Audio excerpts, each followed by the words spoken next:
Hello, Jack. Robert.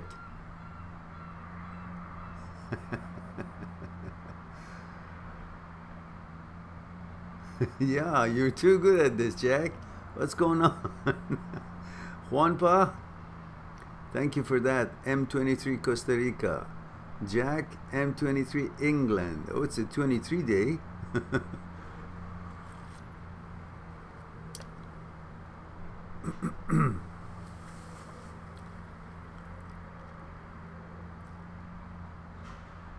And Robert, M21 from fine Scotland, that's for sure. Male 21, Miami, Florida. And Sean, yes, thank you, Sean. Thank you for that.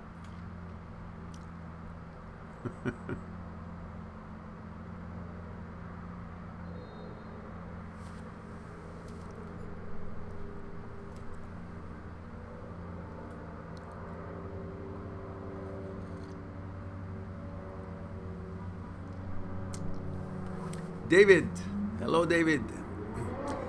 Dennis, male 42, England. Thank you for that. Oh, Robert, I didn't even get to read it. There was so many things I had to do. When you guys send me a laundry style question that needs time and attention to sit down and actually read it, and usually because there are so many emails and so many things, I answer the short questions. The long questions really belong to a detailed exploration of that for a private one-on-one.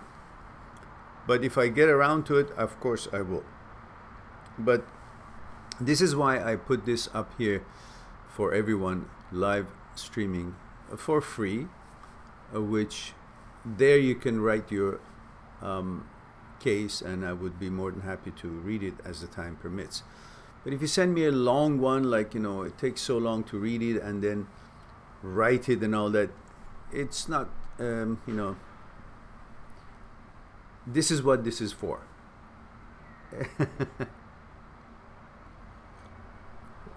If it was here, I would have answered you right away. But, you know, sometimes I even looked for it today. I couldn't find it. It was mixed in all the other messages. And there were other things that were pounding on my head, so I just went for them. Robert, eventually I'll get to it. And hopefully next time. Or maybe you want to just put it in here in small pieces, or shorten the story.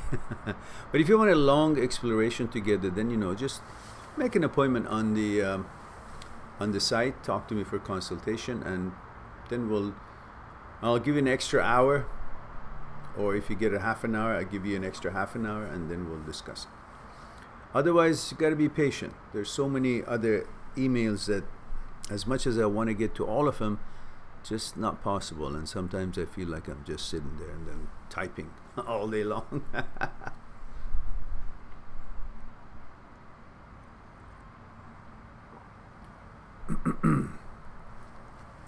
Muhammad, greeting from Arab what nation? You mean you wanted to put an S, but the D came up for first. Nations, huh? All right, fair enough. Sean says, I have a media ad with your YouTube channel being put up on our school website. Ah, that is very nice, Sean. Thank you very much. Robert, don't feel that I have neglected you. Just didn't get the time. I usually get to them, but these past few days been rather busy. So if you want to put it up here piece by piece, I'll read it right here. But that was a long one, wasn't it? Shorten it. Or just be patient. I'll get to it in the next few days.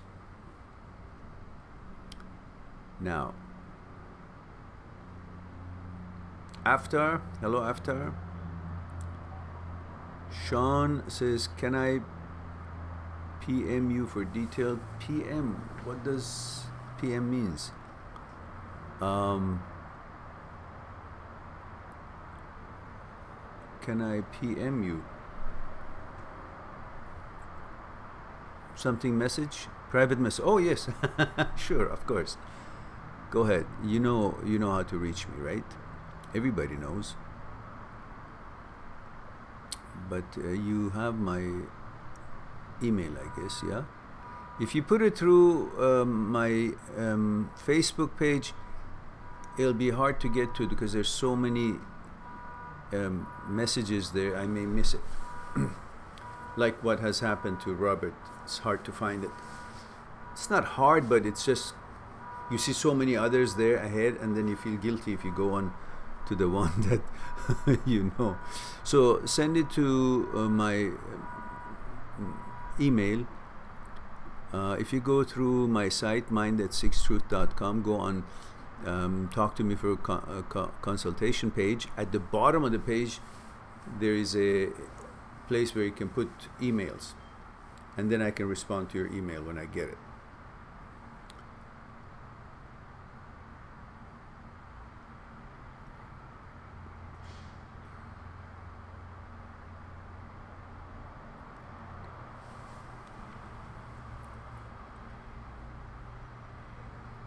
David, Dallas 23, Texas. Oh no, M23 Dallas. Chris Adams, hi Mehran, 26, male, UK. Good to see you again. I have a question after breakup.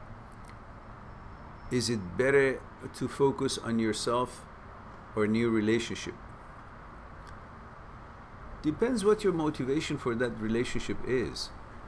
If you're just trying to cover it up and replace the old and use it as escape, no. Spend a little time. Don't use the new date to escape from the old one. Do that in private before you get into a different relationship. When you feel free from it mentally, and then go on and, you know, pursue another relationship. Because it's not going to be fair to the new girl that you're going to meet. You're using her to get over the old one, but you're not really focusing on who she is and, you know, pay the kind of respect that you want to pay for that relationship. And is a new relationship just a rebound or this? Yeah, it is. It is. If it's that fast, yeah. So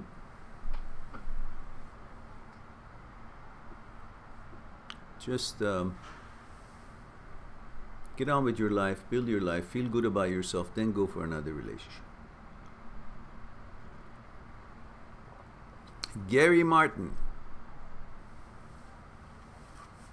says, good evening, sir. Gary, 55 UK. Hello, Gary. How are you? Where in the UK are you guys? When you say UK, where is it? I've been to UK several times, especially in my childhood. We used to travel every summer with my mother and my brother. My father was working, but he would always arrange for us to travel to Europe, summertime. And he would join us when he could. So when you say UK, I remember Bournemouth. I think that's how you pronounce it. Bournemouth. I was by the sea. It was very nice. We vacationed there. It was lovely. There was some kind of ice creams that there was not ice cream. It was in a cone, but it was like a kind of a. It wasn't cold ice cream. It was like jelly type of thing, but it was in a cone. It was kind of a interesting taste. I used to eat lots of that. I don't know what it was, but I was a kid. I liked it. It's different colors, I guess. But it wasn't ice cream, but it was in a cone. Anyhow, and Sean says, email is the best route to get to you. Yeah, especially that I'm expecting it, so I would look for it. But email, you know my email, right? Or you can try this.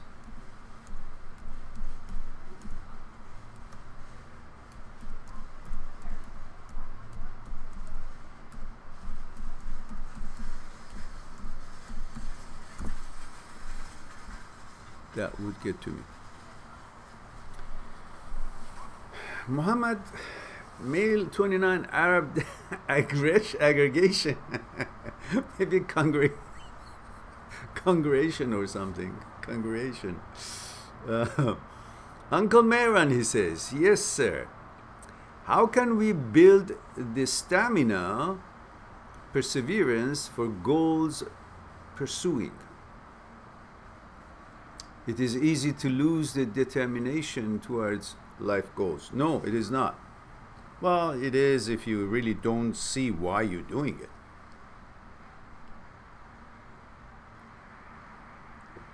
Sit down by yourself somewhere in a nice cafe, order some nice tea or whatever you like. Not alcoholic beverages. Tea, coffee, or something nice. And think, why do you want to be successful in your own definition of success? Because success has many different stages. You can be successful with having no money, but you want to have money for lifestyle. So figure out, why is it that you want to have lots of money?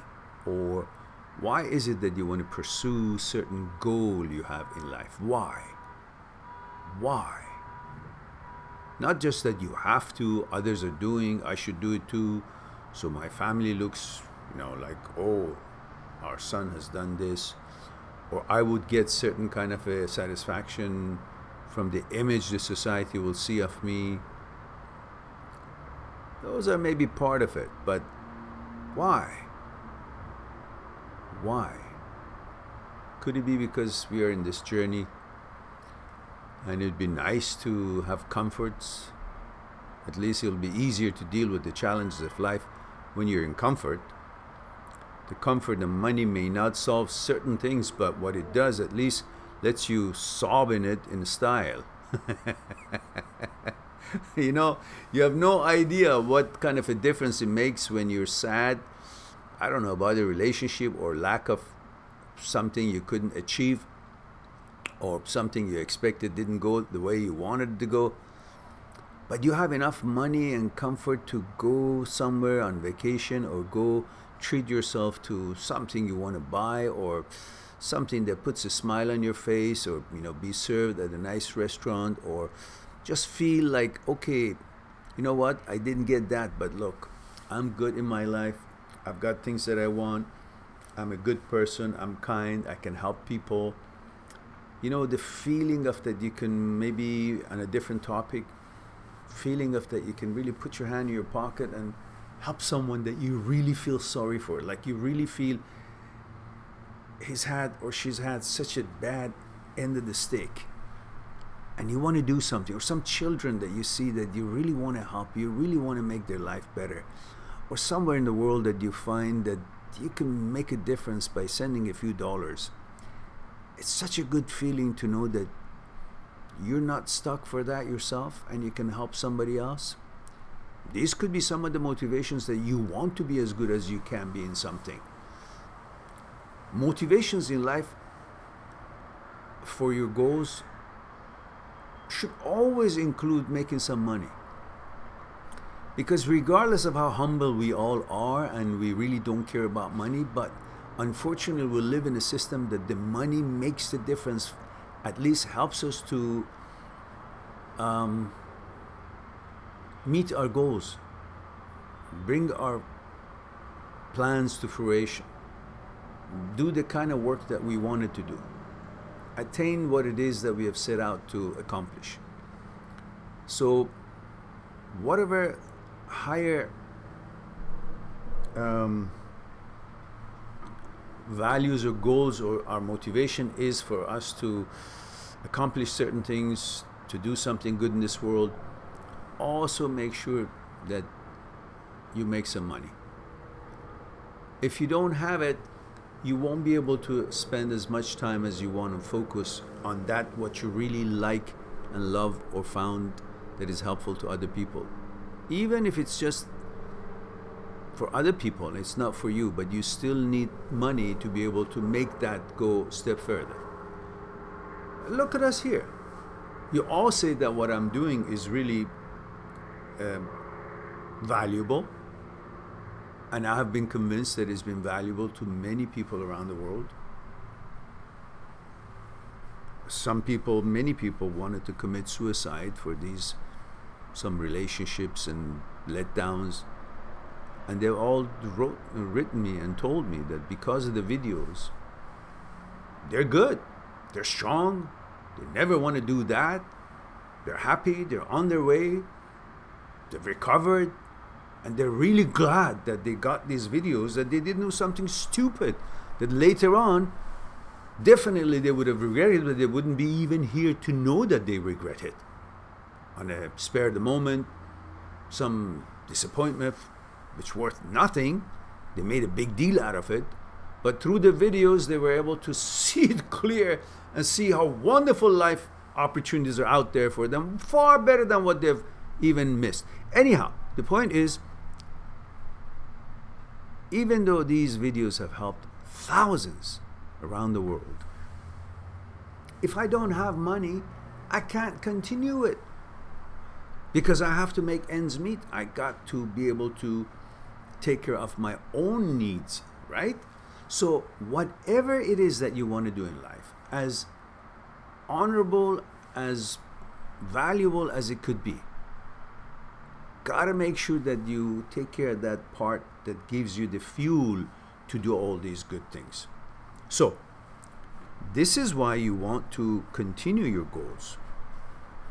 Translate the goals that you have to what it does for you in life. Not just because, oh, I want to make lots of money. No. What does it do, that money? What can it do? What can it bring? Something beyond the goals that you have set out right now. But there is a better goal behind that goal. Sometimes the goals that you set up is just the vehicle to actually facilitate your ability to meet your real goal. So translate it to your life. What does these goals mean to you? When you see the meaning of those goals, what they can actually bring to you and for you, do for you, that brings you contentment, happiness, worth and value for your life, comes to be more clear to you, then you have no problem meeting your goals and striving for it, because now they have a meaning that you can, it's tangible, you can touch it, you can see, this will do this for me, and then I can use it to do that for me. These goals are like steps that you can climb up to go to that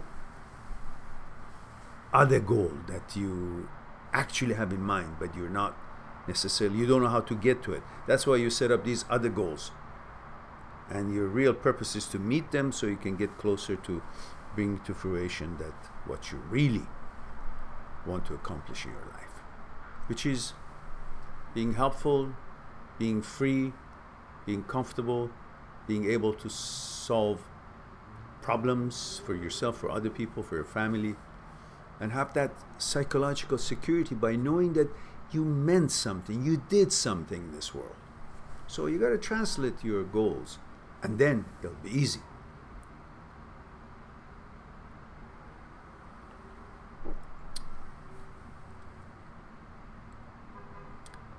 Jack there says, hello again, Mehran, 21 UK. I've been feeling better about things after 3 weeks after the breakup, but I still have these moments when I'm feeling really down like today. Well, of course you do. You're a human being, you know? And just because you feel down doesn't mean that the world has ended or you will always be down. It just means welcome to the human race. That's how it feels. Sometimes you're down, sometimes you're... life is like the ocean, the waves of the ocean. You have high waves, low waves, calm waves, stormy days. But one thing they all have in common is that they all pass. They all change. The calm days change to wavy days. Wavy days come back and change to calm days. They change to stormy days. Stormy days turn out to sunny and calm days again. It's just the way of the river, the rhythm of life, the rhythm of the ocean. So it's a wave. Whole life is a wave. Just when you're down, don't think, oh, I'm down. Oh, well. No, it's a wave. You'll be back up again, because whether you want it or not, it's like a log in the ocean. Water goes down, the log goes and stays on the shore. And then water comes up, the log will with it come up. It's never going to be the same. It's always changing. So you're down, enjoy it. Simmer it, have some tea. But know that it will change, that you will not be there all the time. Knowing that knowledge that it's not going to be like that all the time is enough for you to endure it. Because you know that's not the end of it.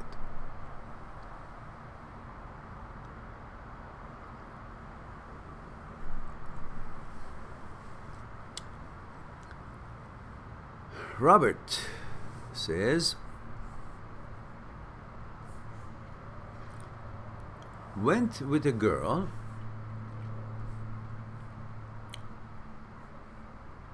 for 7 months.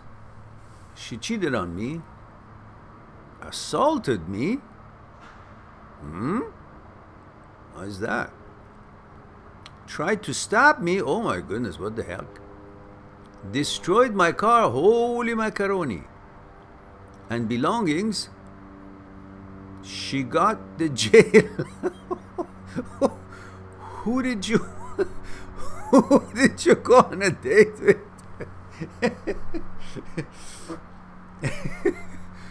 What the heck was that? What was in your head when you actually agreed to take her out? Split up with me.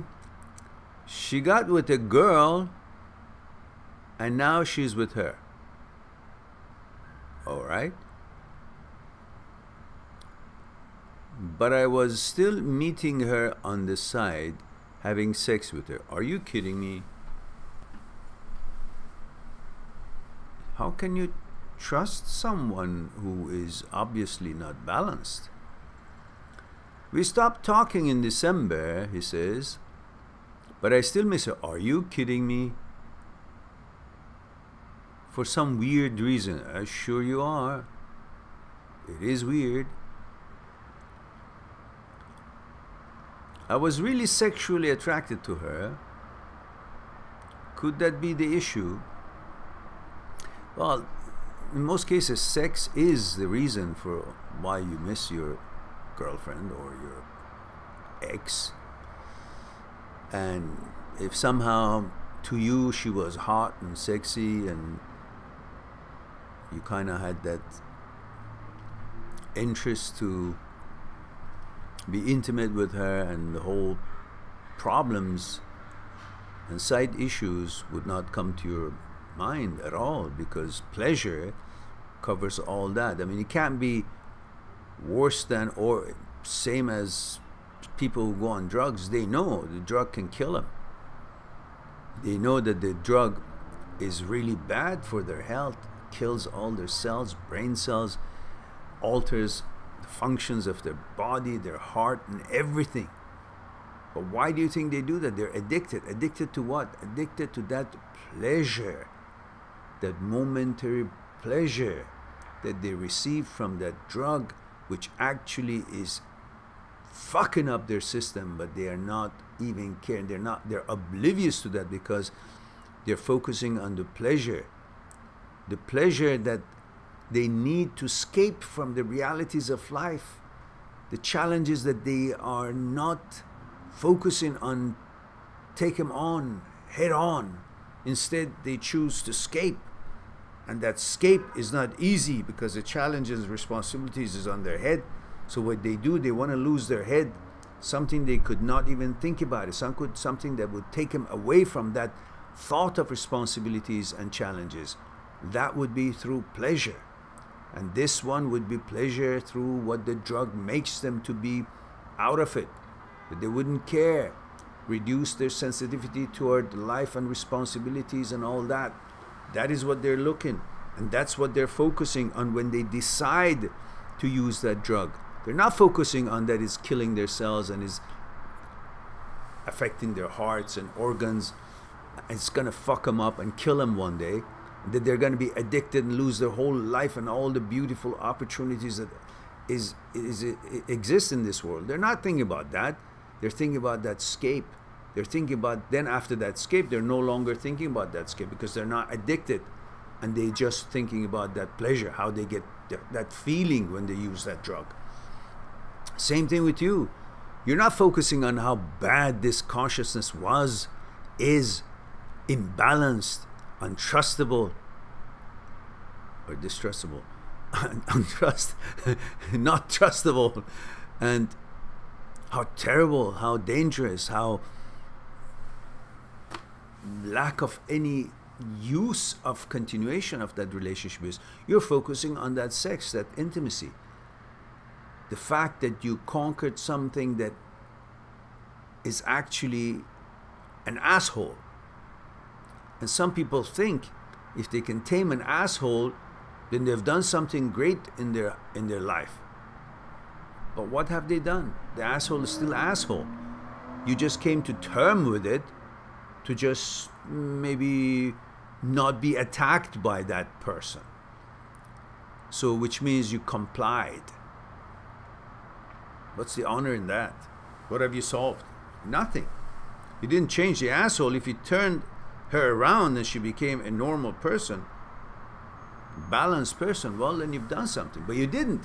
All you did was you were able to simply share a certain time with her without being subjected to that person's assholeness. That's all you did. So it's escape for you because you only focus on the pleasure that you receive. So you gotta look into what is it that you're escaping. Something is short in your life that you're supplementing it or replacing it by the pleasure you receive from that intimacy, from this person that is actually, as you said, an asshole. What is it that you harbor a renegade into your mind that you think, oh, she's of some kind? Why? She's unlawful. What? Have you been weak in your life that you want some tough girl or tough person in your life to feel safe? What is it that you like about her? How could you like someone that you just described to me? Unlawful, imbalanced, dangerous, not trustworthy, does illegal things, breaks stuff, attacks you, wants to harm you, injure you, goes to jail. So you gotta see what's the shortcoming in you that you feel the need to be with someone who is not lawful, who is not balanced, who is not abiding by the civilities, doesn't want to advance to a higher level, wants to ignore all proper protocols of living in harmony with the nature and with the others, is angry of something, and instead of you staying away from all these negative elements, or at least help them to change and see the light, you're actually entertaining it and finding solace and comfort in her presence, which means there is some weakness in you not appreciating the real power, which is power of calmness, power of real, respectful, cordial, civil lifestyle. Live and let live.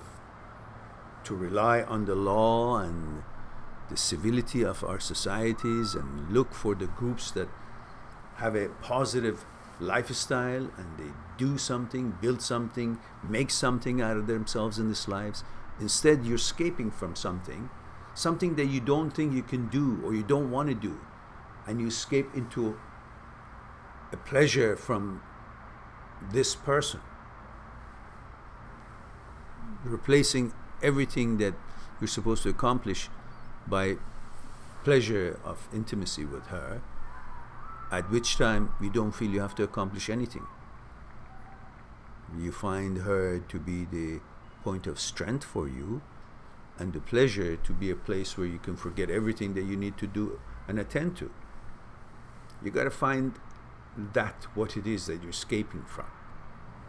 Otherwise, if she was civil and you guys would just simply say, okay, let's have a wild, rough sex. Well, that's between you two. You are at legal age, adults, consensual, consent to each other to have a rough sex. That's between you two. But not with someone who's actually, as you describe, is the way she is behaving in life. Irresponsible and dangerous and going to jail. What's the upside on that? If you want to escape, find maybe some sports or something that you can focus on that and then feel good afterwards, not just feel, okay, well, what did I sleep with? Because right after sex, you don't think you're in the right place, do you? But before that, you want that. So figure that out for yourself. I don't know, perhaps, again, as I said, that's perhaps why you should make an appointment with me, and we'll discuss and explore it further, one-on-one, in more detail. I don't have enough information about you to be able to be more helpful than what I just could make a comment.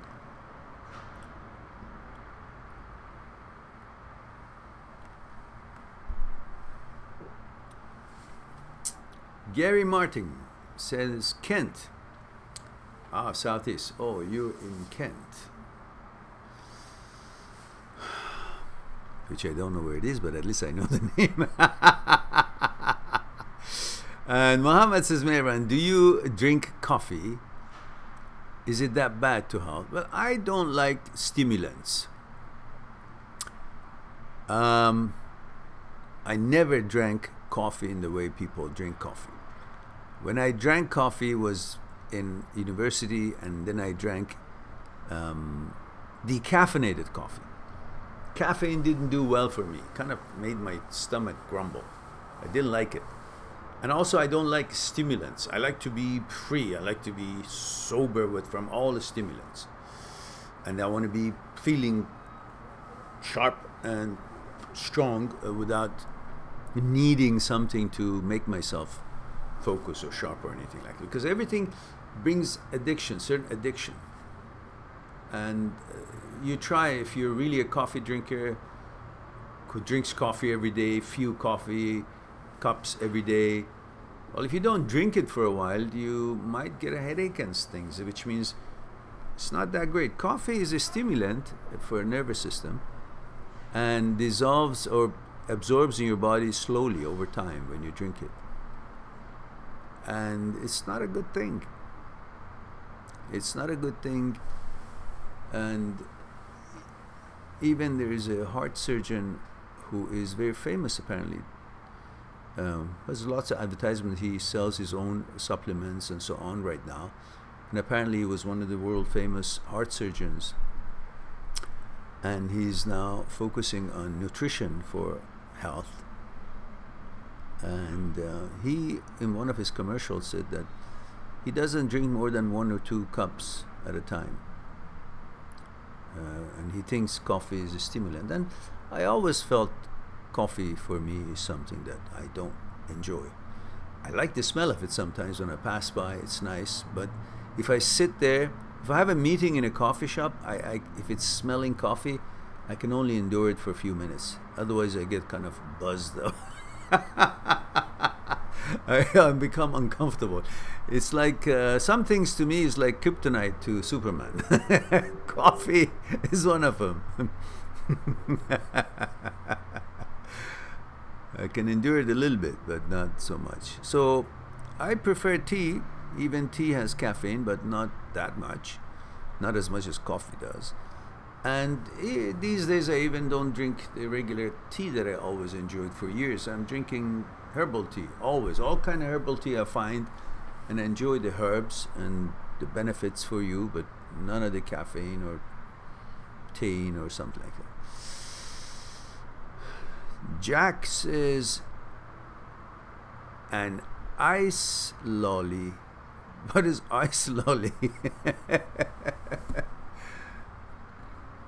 Oh, the thing that I had in Bournemouth? Is that what it's called? Ice lolly? But it wasn't cold. It was like, it had the skin, like, you know, it was like something like it was in a cone, but an ice cream shape.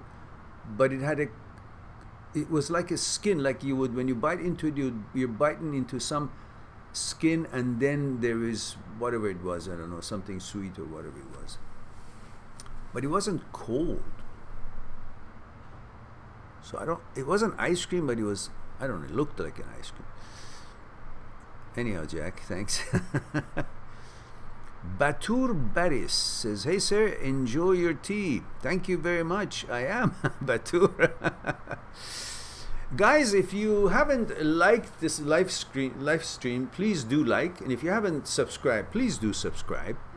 I need your support as far as the subscriptions are concerned. And it's time for me to do a little bit introduction for the channel, as I am told to do by people who know this business better than I do, especially people who work for Google have advised me this is what I should do. So my name is Mehran, my last name is Dadbeh. I'm an author of a few books, and one of them is the Breakup Pain Handbook. It's about 600 pages or so. And Me, My Psyche and I, which I highly recommended, talks about thoughts, consciousness, fear, desire, ego, suffering, meditation, things that we need to know about our mind, the movements of thoughts, movements of our mind and body coordination, energy of the universe, and all these is in that book. It's about 360 pages. Then we have the book called Transient Thoughts and Me, which is talking about the thoughts that appear in your head and you didn't invite them. They just appear, and you want to know what they are. Where do they come from? Why are they there? Are they defining you? What do they mean to you? How to manage them? That's about, I don't know, less than 200 pages. It's a pretty unique book. I haven't seen anything anywhere discussing that kind of thinking. And I think we all need to know a little bit more about our mind and how it functions, the movement of the mind. What is thinking? What is thoughts? All these is important for us to know. What is ego? Where does that come from? What about desire? What are the steps that it needs to be prerequisite to what desire, when desire is born? And what do we do with it? How do we stop desire? What about fear? What does fear mean? Where is fear coming from? What kind of fears are there? And the relationship between thoughts and consciousness, how is it put together? Who are we? How are we put together? How do we tick? On what basis? What does conditioning means? All these are discussed in Me, My Psyche and I, and Transient Thoughts and Me. And these books are available in form of print, which are not that cheap, anywhere from $80 to $105, but then of course shipping is included anywhere in the world. I sign it and write a note on it and send it to you if that is what you would request. But the same books, same pages, same everything in the form of ebooks, I've turned them into ebooks, which is just a download, and you can buy them anywhere from $5, $6, or $7. And of course, I'm going to change these prices to higher prices when the new site comes up, because these prices are pretty much ridiculous. But I wanted it to be affordable for everybody, around the world with any kind of currency. And of course, on that same site, the mind-that-seeks-truth.com, you can go on a button called Talk to Me for consultation, and you can make an appointment and see what your budget is, what your needs are, make an appointment, and then talk to me on Skype about what's concerning you, your relationship, your life decisions, philosophy of that sort, the movement of mind, and questions you may have about these sort of things. And we'll explore it together on one-on-one basis on Skype. That's what I do all around the week, from all around the world, with whomever needs it. And of course, this channel has about 1,400, 1,400 videos, which about 300-400 of them is all about thoughts and thinking and fear, desire, ego, material process, mechanical process, order, and all these that makes us tick. And then about 1,100 of these videos are all about how you feel about after breakup, why you feel so devastated, what to do to move on, how to understand your feelings, your thoughts, why you miss your girlfriend, why you miss your boyfriend, how to get over your ex, and all these things, and how to move on and find your life and your happiness back. So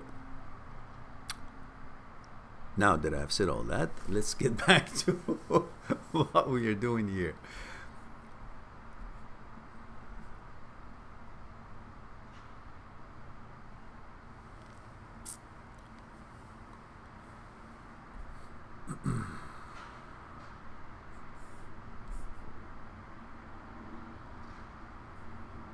And Robert says, I went with the girl for 2 years. Oh. What is that? That's another one. I went with a girl before her for 2 years. And managed to get over her quicker. But I'd done a lot more stuff with the previous one I was with and made me more good memories. But can't get her out. You should, because she's no good for you. And more importantly, she's not balanced. Secondly, she's not into you anymore. She's with somebody else. And it's not just somebody else.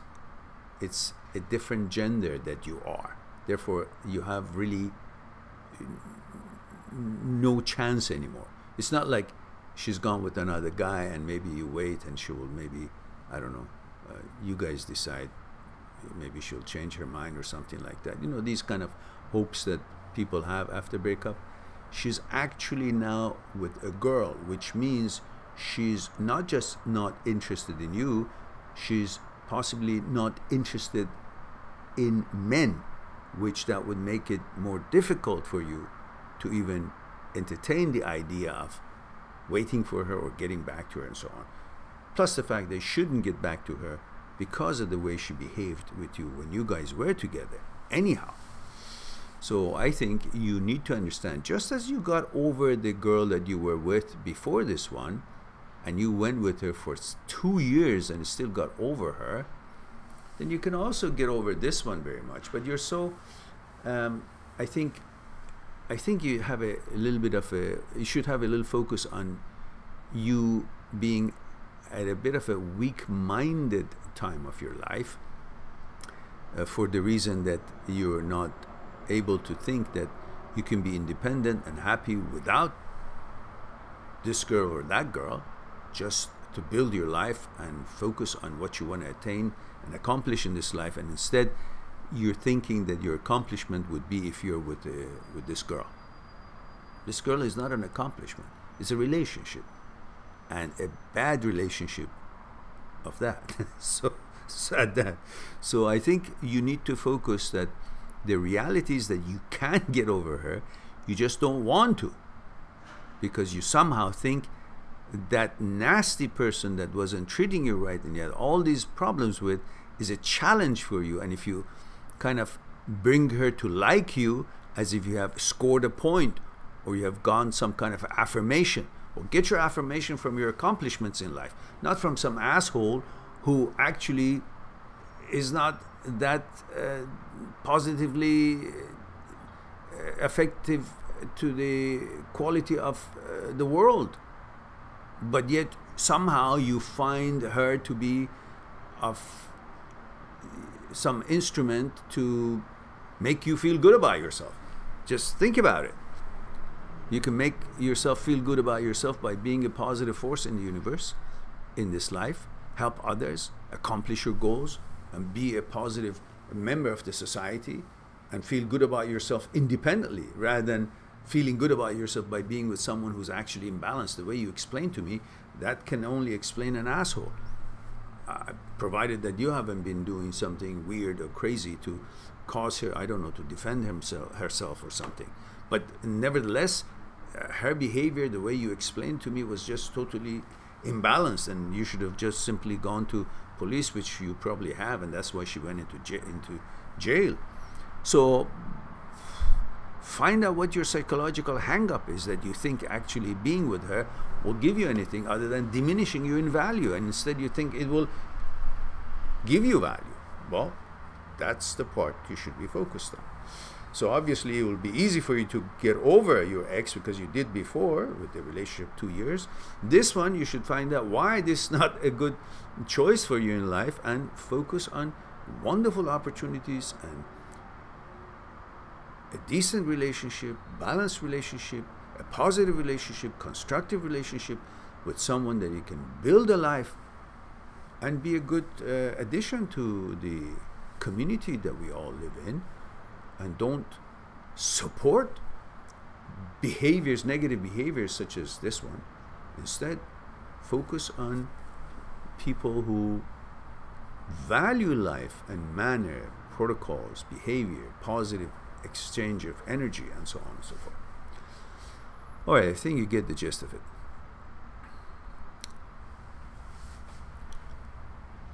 Chris says, Plymouth. No, not Plymouth. Portsmouth. No, what was it? I forgot. you confused me.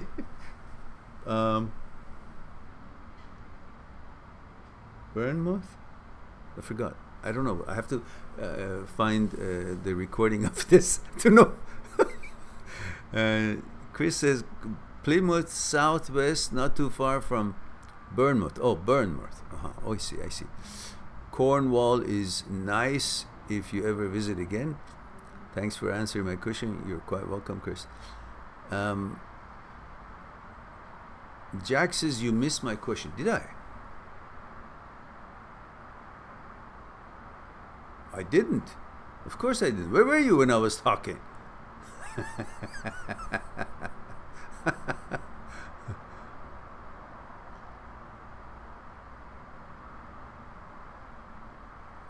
Yes, I did answer that. Gee, you put a question in and you go to sleep? Is that what you do now? No wonder I don't get so many likes here. You guys just write your questions and go about your business, and I'm talking to myself. I bet you there's nobody there, huh? You just left your computers on. Anyhow, don't forget to click likes and share the videos that you like on your social media, please. And if you haven't subscribed, click on subscribe right now. It's no big deal. It doesn't cost you anything. So, Muhammad says, M29 Middle East. That was short. Are we supposed to always accept ourselves as it is? Well, it depends on what it is. If you see something, you're the best judge of your own character. You know what is right, what is wrong. At least you should have come to that stage by now. I'm not talking about you, I'm talking about all of us. And when you know what is right, what is wrong, then you are the best judge about yourself. Then you will know that you should make some changes to bring about that best version of yourself, and you make changes. If we're supposed to accept ourselves all the time, how do we advance? We should do our best to be at the best version of ourselves that we can, improve, understand, and learn about ourselves, and have good judgment, and what you need to do in order to achieve that kind of a level, well, you got to do. Doesn't mean you should not love yourself, but you should do and live, behave, think the way that you would find yourself lovable and worthy of being loved, that you have not turned into a evil character, negative character, menace, or someone who is ill-willed, or brings negativity to others. So if you are not doing any of that, then you should accept yourself, love yourself, like yourself, and then still try to improve yourself. It's an ongoing process. We're not complete when we're born. We're like an empty computer, and what we receive in the form of program and experiences, it is engraved in our psyche, and that forms our consciousness, which is our program of how to behave, think, and react and act and negotiate our daily life, like the program they put in a computer. But when you buy the hardware, it's got nothing. We are like a hardware when we are born. Then we absorb all these programs through our parents and siblings and teachers, and what we see, what we read, what is read to us, what we read, what experience, what we are exposed in, our nationalities, our religions, our backgrounds, our customs. All these are uploads. So you gotta find all those programs that are really not good. They found their way in there and they're not supposed to be there. They're detrimental to your quality of thinking or ability to function and process life, and get them out and rewrite programs if you need to. So it's a constant update. Look at us. We're talking about ourselves in the form of a computer to understand ourselves. Isn't that funny? All right. So, and he says, sometimes we might not be that bad, but there might be some changes required in our personality. Yes. Does these changes make us fake? No. No. What do you mean? Why? It's like saying, I know this thing is dirty, and if I eat it, I get sick. But if I wash it and clean it, does that make it fake? That's not natural anymore? No, it is. It is natural, and you're doing the right thing because you are taking care of yourself. You got to see what is nourishing. Not just something that has got nourishment attached to it, but it's got shit all around it, or bacteria and so on. And if I clean it out and turn it into just a nourishment, then it's not natural anymore. What the hell are you talking about? It's not fake. No, you're making it purified. There's a difference between something to be fake and something to be purified. It's like a diamond. You find a diamond rock, and if you look at it like that, light doesn't go through it, doesn't shine, it's not pretty, you can't use it, you can't even use it for any industrial, you got to do something to it. So you polish this, you cut it in brilliant shapes and all that. Now light goes through it, it's brilliant, it looks beautiful, and you brought it into what it really is there, covered with also all kind of stuff. But just because you got those dust and cover and rocks and impurities out and made it all show itself as beautiful as it actually is, it doesn't mean it's now fake. It just means it's now pure. Pure from all these impurities that was covering it from it actually function, because when the light hits it now, it can be used for many other kind of things that you can produce and have it function in that way to bring about certain changes that he wouldn't have if he wasn't cleaned up. So if you clean your personality and programming and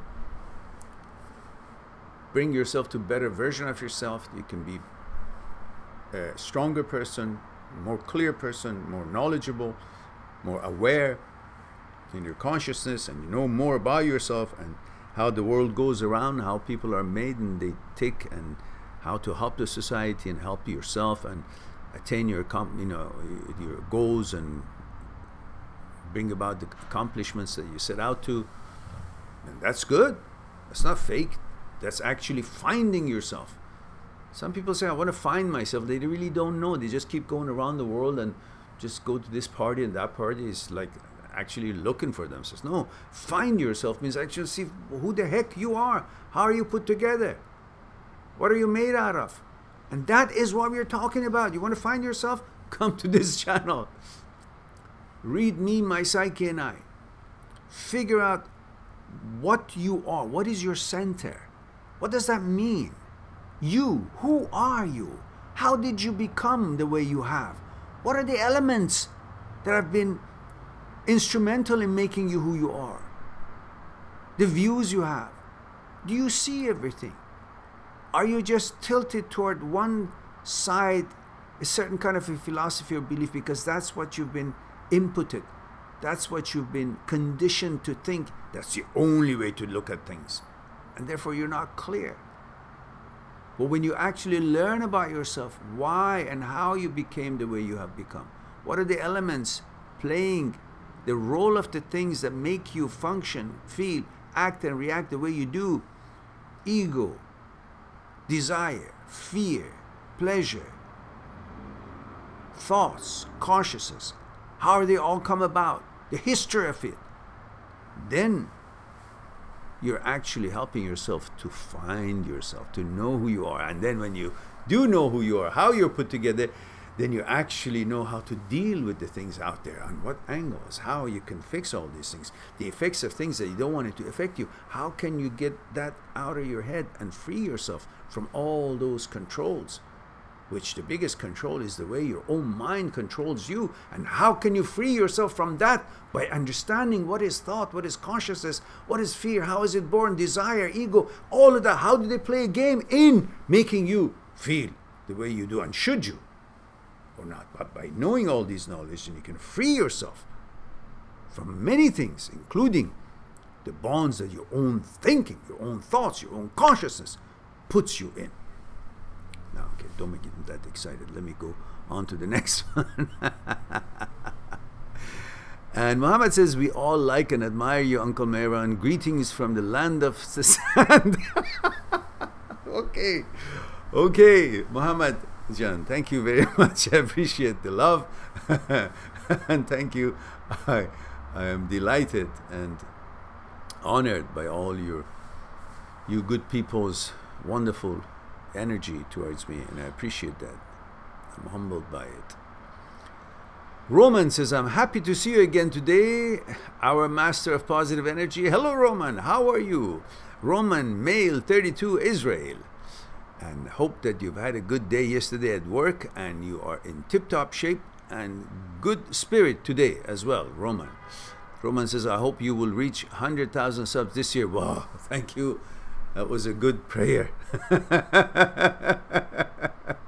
But hope will not be enough, Roman. We got to do something. And Roman says, have a nice, beautiful, and successful day, sir. Thank you, and same to you, dear. Have a wonderful evening. I know it must be nighttime over there. Muhammad says, male 29, Arab pool. Uncle Mehran, what is the quality / habit that you believe it helped you over years, either to be successful, gain wisdom, be happy, etc.? The quality was that I wanted to. I could see the flaws, or I could see the things that I needed to deal with, or I could see the need for something to be done, and that could have been only done by me trying to go down deep in the roots, learn about myself, figure it out, and not be shy and take action to use that knowledge about myself and become aware of the role of all that in my psyche, and then try to open all these pages and read myself and know what is there, and know how it's put together, and know what needs to be modified, and know how to help myself by the knowledge of how I am put together. And then I can help others. So by wanting it, if you want, you can do it. But first you got to say that you want to.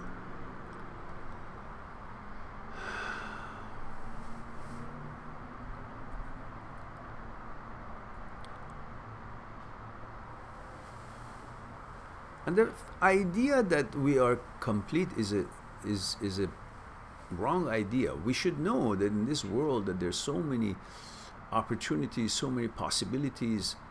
We can't just, having met the limit of our capabilities and abilities just because of the way we are, we should know that who we are, what we are, is based on the conditionings that we have received from childhood to now. And what are those conditionings?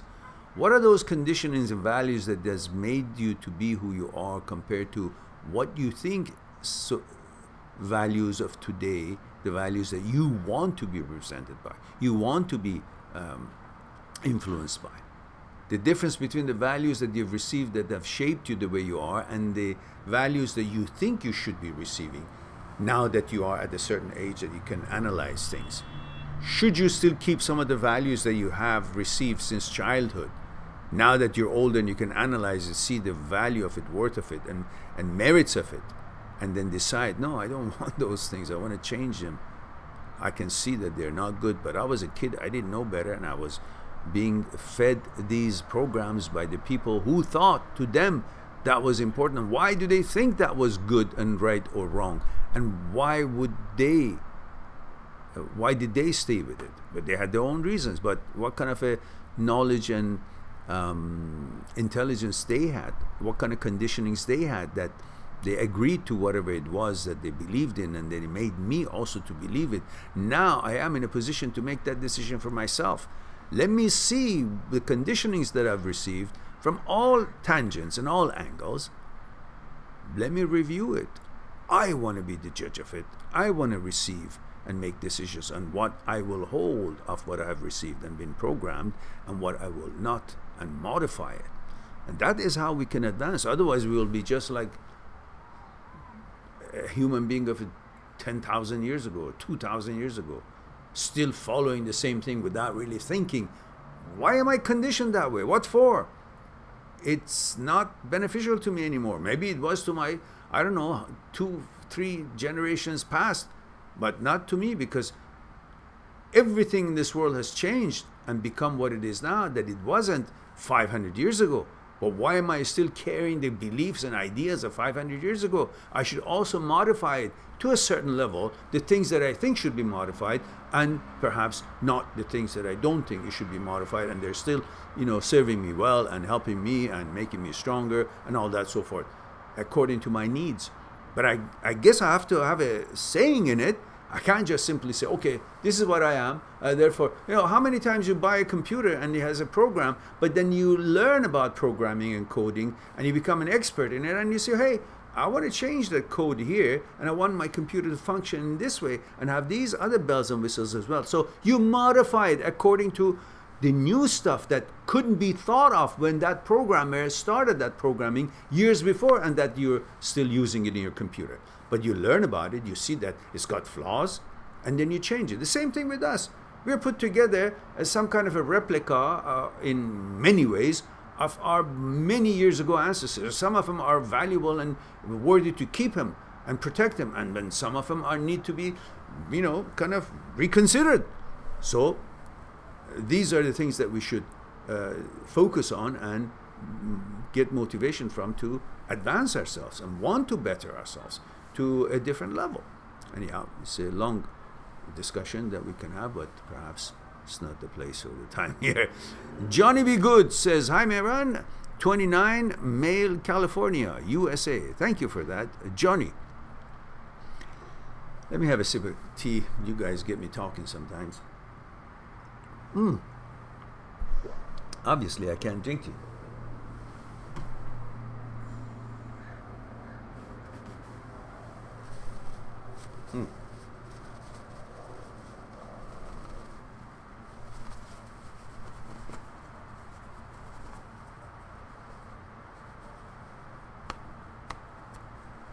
That shouldn't have happened.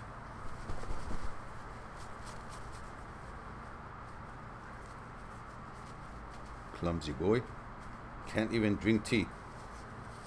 I can, but just in private.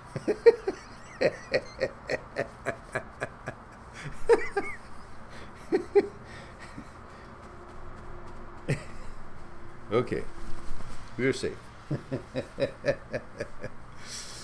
All right.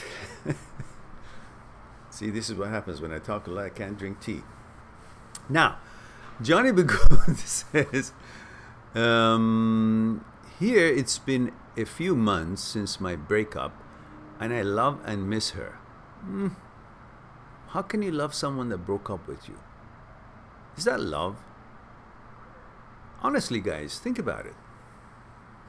Someone who broke up with you, who's not giving you the attention and other things that you want her as part of why you want her for, you love.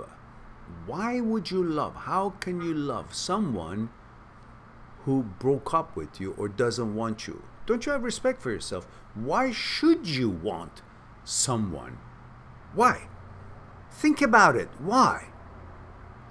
Her consciousness is in such a way, or developed in such a way, that does not want to give herself or be in relationship with you. Does not want you. Why would you want that mentality? The consciousness that doesn't want you, doesn't value to be with you, why would you want that girl? Why? Why? Think about it. Is it then the girl that you love still, even though she doesn't want you? Can you still want a girl who doesn't want you? Why?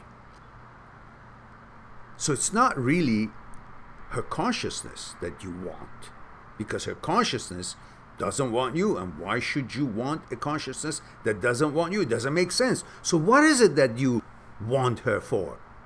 It can't be the consciousness, because you can't really seriously say that you want someone who actually doesn't value you or doesn't want you. So what is it that you still think you want her? It's not her. It's the pleasure you receive from her. You only think about your program. If you're a heterosexual male, you're programmed to love, want, pursue, desire women, female. And before you focus on who she is and how she is, what her consciousness is all about, she is a female. And you're programmed to want that. Now, when she breaks up with you, her persona has broken up with you, but she's still a female. You still have the desire for her femaleship, so to speak. Think about it. So one major reason that you still want her is because of your instinct, your programming, your gene. As a heterosexual male, you pursue and want and still recognize her as female. You want her for that purpose. And of course, some because of the memories and all that, which means you want that psychological security that was created for you in that relationship, because now you want to keep that psychological security going by the memories you have with her. But you don't realize the memories you have with her are not her. The memories are dead. They're the past. The past is dead, doesn't exist. So what you're really trying to want her for is something that she cannot provide anymore. Those memories, even if you're with her again, those memories are separate from her. They're in your mind. They will always be there. So whether you have her or not, the memories are there. But what you want is to create those memories again, and you think you can. Well, you can't, because she said she doesn't want you anymore.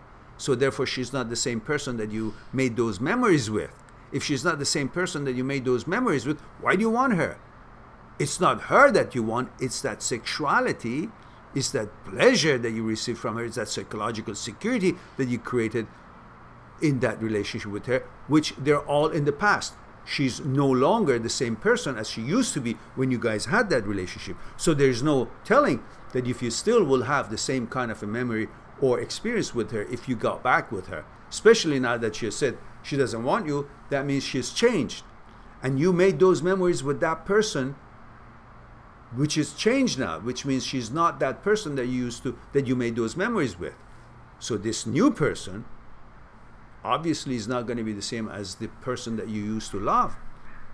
So why do you think that if you get back to her, you will be actually getting back to the same person that you were with together before?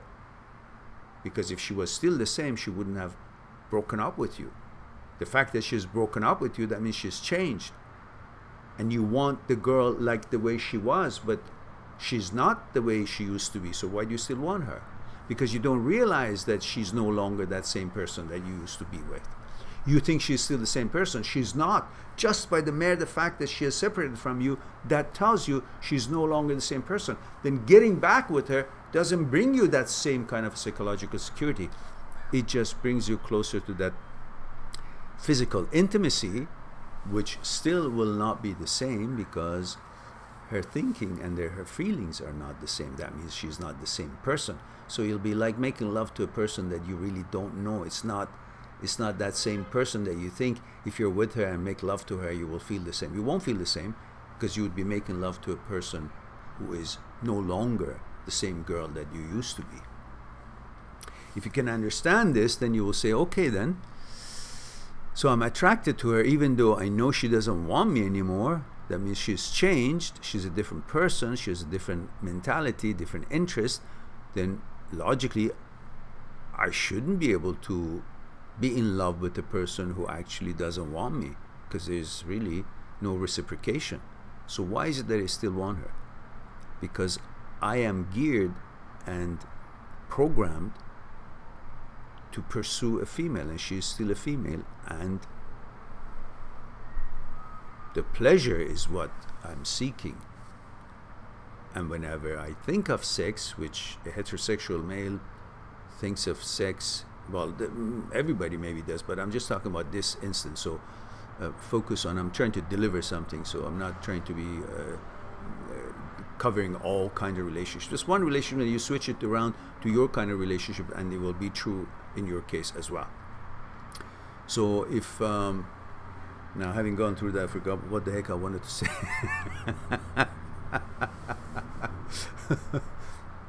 So this is the problem of talking, trying to make sure that nobody gets offended.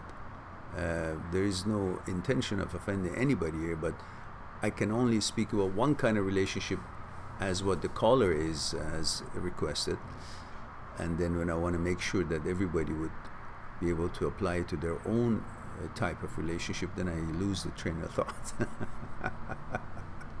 Okay. So that means you are pursuing what you're in your gene program to pursue, which is pleasure. And because you think of sex during the day so many different times, and because of that a program that makes you think about sex so many different times, you naturally will think about your most recent relationship. If this girl was your most recent girlfriend, then because you think about sex so many different times a day, you will be thinking of her so many different times a day, because you will always by default go to the last relationship, intimate relationship that you had with the girl that you were last involved with feelings. So naturally then you will be thinking of her. It's not her that you're thinking, it's a default of the most recent girlfriend that you had that comes to your mind because you're constantly thinking about sex. And when you think about sex as many times as you do during the day, by default you'll be also bringing up to your memory the most recent girl that you had a relationship with, and then you think you're missing her. No, she just happens to be in the picture because you're thinking about intimacy so much.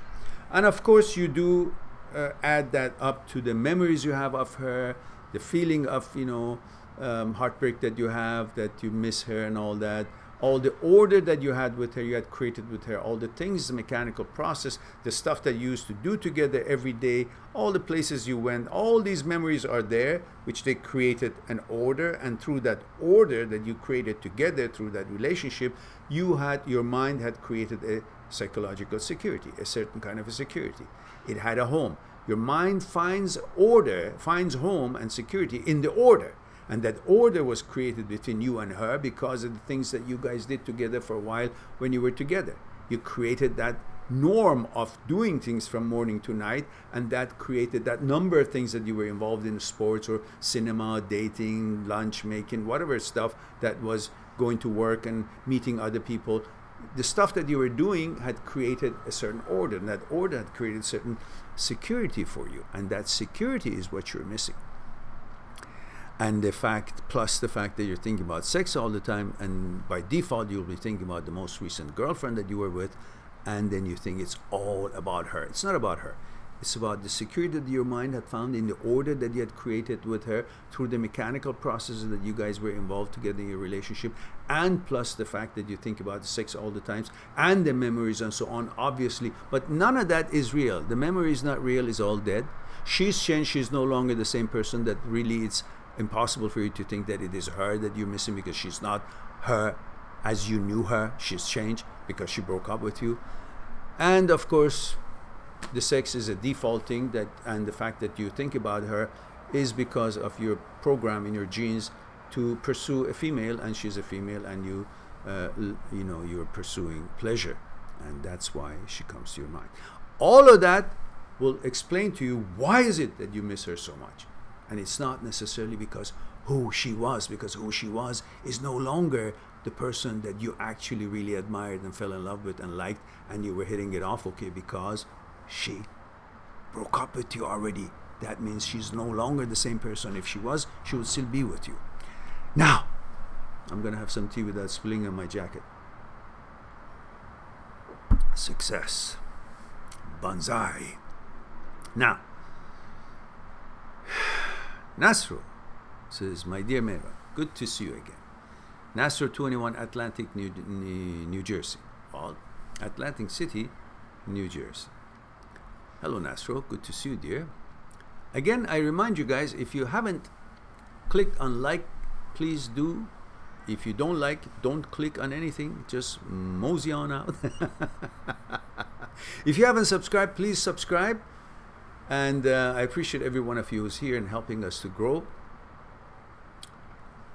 And Zdenek Havreland. What's a new name? You've never been here, have you? But obviously you know the protocol. It says 24 male Prague. Oh, Prague, what a beautiful city. My father apparently always wanted to see Prague, and he did before he passed.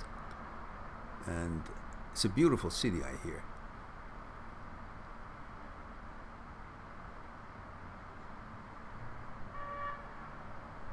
He says Zdenek or Zdenek, I don't know how to pronounce it, I'm butchering it probably, but Zdenek or Zdenek says, if you will go back to your 20s, what advice would you give yourself about life, relationships, and finding your love?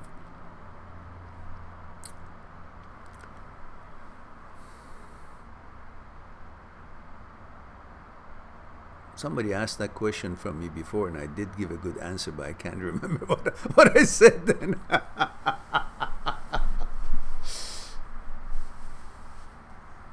I don't know what advice I would give myself.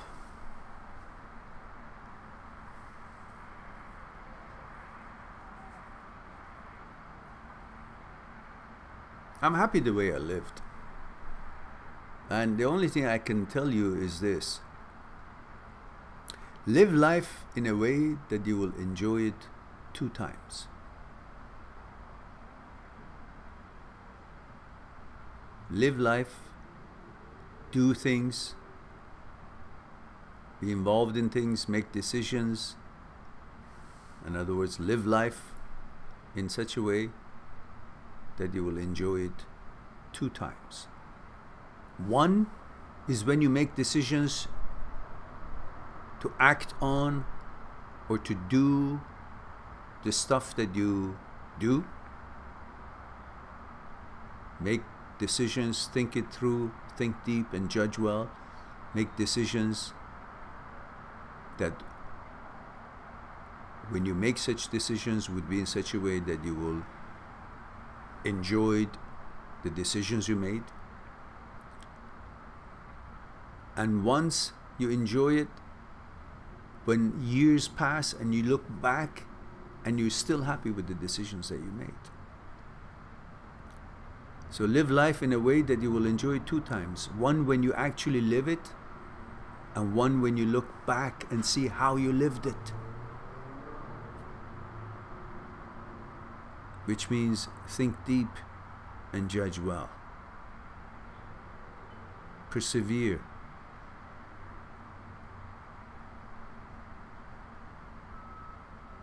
I guess that's all I have to say about that. Muhammad says, did you go to the gym yesterday? No, I chickened out. It got late a little bit, about 8 o'clock, and I decided to do another live talk, which you all know at 10 o'clock. I did a live talk last night. Yeah, I think you were absent, Muhammad. And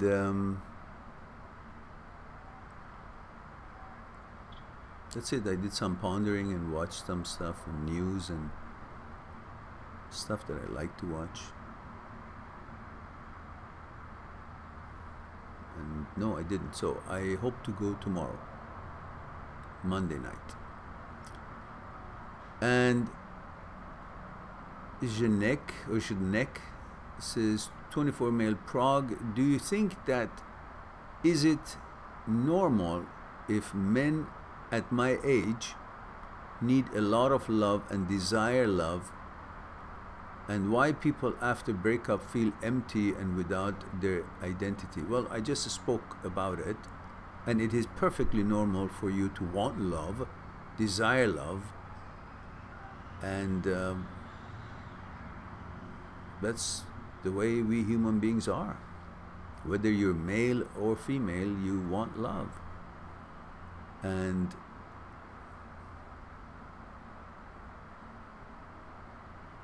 after you break up, obviously you will feel empty because you've been used to certain kind of a emotion and exchange of energy with your girlfriend, and now she's not around, and you're used to certain things that you guys used to do together or talk to each other on daily basis, text or personal, or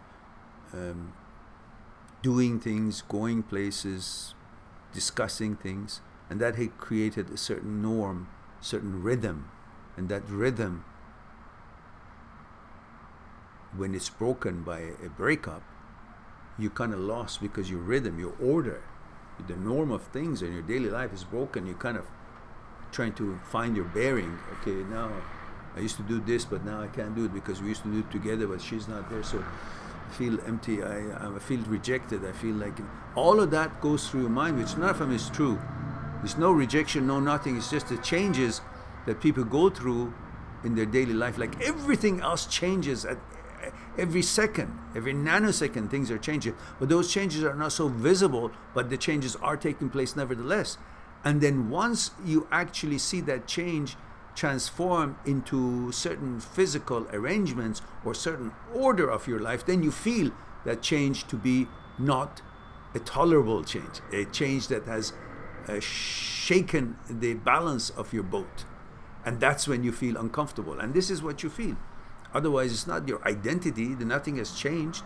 It's just that the norm, the order has changed. And that takes a bit of time for you to create a new order by your own single life order that you create, or eventually you will focus on projects in life and things you want to accomplish, and you create a new order, and eventually you will find another partner, and then with her you will find a new order for yourself. And all along your identity never went anywhere. It's like the movie Austin Power, that he thought he lost his mojo, but then at the end of the movie he says, oh, the mojo has been here. It's only his way of thinking about it that has made him feel that if he's no longer who he was. Just the rhythm of it, what you were used to. And then you will become used to the new way of things being. And then you will be all fine again, and you say, oh, You will not even think that you had change of any way or you missed anything. Once that missing period ends, whether through your busy schedule or your life accomplishments, or you just create a new order, or you find a new partner, whatever it is, when that missing time after breakup with your ex ends, you will not even feel that you missed her ever, because you're now busy and you're not missing anything. So that feeling is temporary. Don't think what you feel or what you feel that you're missing, or your identity, or kind of an imbalance way, is how you will feel all the time. Because when you get over this, you won't even remember that you had any trouble, that you missed anything, that you were feeling the way you're feeling right now. You wouldn't even remember it, and you would actually laugh and say, really? Me? I was really down? Really? Why? Because you couldn't even understand why, until the next one happens. And then you say, oh, okay. And then when you get over that, you also say, why? Was I really? Are you kidding? These are just natural feelings that you go through, so don't worry about it. It's part of being a man. Manish Kadam says, Mehran, who is affected more after breakup, male or female? Depends which one really broke up and which one you really was more needy or into the other one, or felt that he or she is not complete without somebody else, which is foolish. You're complete by yourself, and you got to feel good about yourself before you get into a relationship. But the one who got into the relationship to be happy is the one who's going to feel more hurt. The one who was happy before getting into the relationship and just got into a relationship for the sake of relationship is going to be okay after breakup, whether the other one breaks up with her or she breaks up with him. So remember, before you get into a relationship, you got to find your happiness and the reason for your contentment with life, and be happy in your life through your accomplishments, the goals that you want to achieve, and find that happiness, then embark on a relationship. Because then if you enter so that the other one or the relationship would make you happy, you're the one who's going to feel really bad, worse than the other one, when the breakup happens, regardless of which one initiates it. So, Foil Grim Timmy says, where you guys get all these screen names? 35 male US, 10 months after breakup, 5-year relationship. My ex-girlfriend refuses to open up to me when we talk. Why do you expect her to open up? 5-year relationship or 10-year relationship? The focal point here is the breakup, not the relationship. And when the breakup happens, that means she's severed that openness that you expect her to have with you now that she used to have. It's no longer, you should not look at her or your relationship with her now as if it was still in the 5-year relationship. It's that period, time and space, is gone. It's not there. Therefore, she's no longer in that mode, in that mix, in that spirit, in that connection. So why do you expect her to be open with you? You're still thinking of her as if she's your girlfriend, and you wonder, why is she not open with him? Because she's not your girlfriend anymore. She has severed that. You guys broke up, regardless of who did. She has accepted the fact that you guys are not together. Therefore, she doesn't open up because she wants to keep that distance, to be, for whatever reason, to be free from you, free from the relationship, to not to count on it, not to fall back into it, doesn't want to get back into it. So she has clearly made the choice of not being the same person that she used to be when she was in that relationship for 5 years with you. Yet you still expect her to open up with you because you look at her and you don't see her as she is now, the actuality of her. You see her with the eye of the past. You see her as she used to be. You're not seeing her, the actuality, you're perceiving her. You're looking at her, she looks the same as she used to when you guys were together for 5 years, and therefore you think she's also in the same spirit and the same quality of thinking and consciousness as she was when she was with you, while you're not focusing on the fact that she has changed. She's not the same person. That's why she doesn't want to be open with you. She's choosing it on purpose. And you say she purposefully puts up a wall and acts like she is better than me. Well, doesn't matter if she wants to be better than you or not. Who cares? Move on with your life. And you want her to be open so you can tell her or show her that she's not better than you, that you're just as good as her, and she can still trust you so you can feel good about yourself. Can't you understand that you can feel good about yourself by yourself? You don't need her to affirm you so you can feel you're somebody.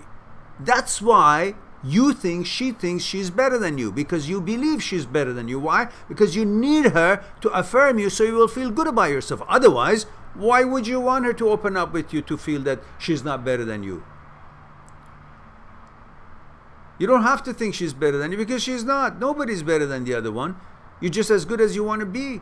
You decided not to be as good as her. Why? Because you want to be needy to her. You want to be attached to her. You need the attachment. Whatever it is that you need, that thing seems to be better than you because you need it.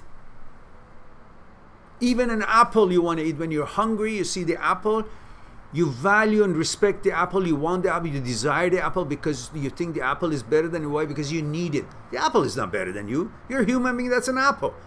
But you have such, because you need the apple, the nourishments, you're hungry. And the same thing. As long as you think that you need the attachment with her, you naturally will think she's better than you, but not in reality. She's not better than you. It is you, in your mind, your consciousness, that had given her that elevated level that she's better than you. Why? Because you need her. Why do you need her? Because you need that order that you had with her, because you haven't moved on, because you haven't recognized that she's changed. You still look at her as she used to be instead of seeing her as she is now, which is the biggest change, is that she's not with you. She doesn't want to be with you, which means disqualifies her. Disqualifies her for you to actually want her, desire her. You know how desire is put together. We've gone through the steps of it. You know my videos. You know that there are certain steps necessary for desire to take shape. You stop it at the right place, therefore do not allow the desire to be placed. But unfortunately or fortunately, the steps that is required for desire to take shape is already recorded in your memory. All those files, all those steps necessary for desire to take place about you and her, about you desiring her, is already recorded in your memory. All the feelings are there. So when you think of her or you see her, all those memories, all those memory files which have the prerequisite for the desire to be born also come up with the fact that she triggers you. And when it comes up, suddenly you think they're all refreshed and these prerequisites are now met again in the actuality, which they're not, they're just memory. But you react to them as if they are real, and then you desire her again. Must understand that the steps that it takes for desire to be born, what they are, and where you can stop it. And for that, of course, you need to find my video that talks about desire, or the book Me, My Psyche and I, which talks about how desire is born, and of course where you can stop it, which we've talked about it several times before. Anyhow, so that's the gist of it. Let me read the rest of it. I try to communicate with my heart, but it goes nowhere because she doesn't want to communicate with you. It's not that there is anything wrong with you. You're great, as you always were. She's not qualified for you to offer her that tremendously precious things that you have, which is your manners, your care, your attention, your heart. You shouldn't be offering it to someone that doesn't desire it, doesn't ask for it. The problem today with a bunch of you that is really hurting is that you're offering something valuable to someone who hasn't asked for it. You don't wait for her to ask for it, for her or for him or whatever your relationship is. Do not offer things before somebody asks for it. Once your girlfriend or boyfriend asks for it, then that is something valuable to them because they asked for it, they expect it, they want it, they desire it. Then that thing takes value in their mind.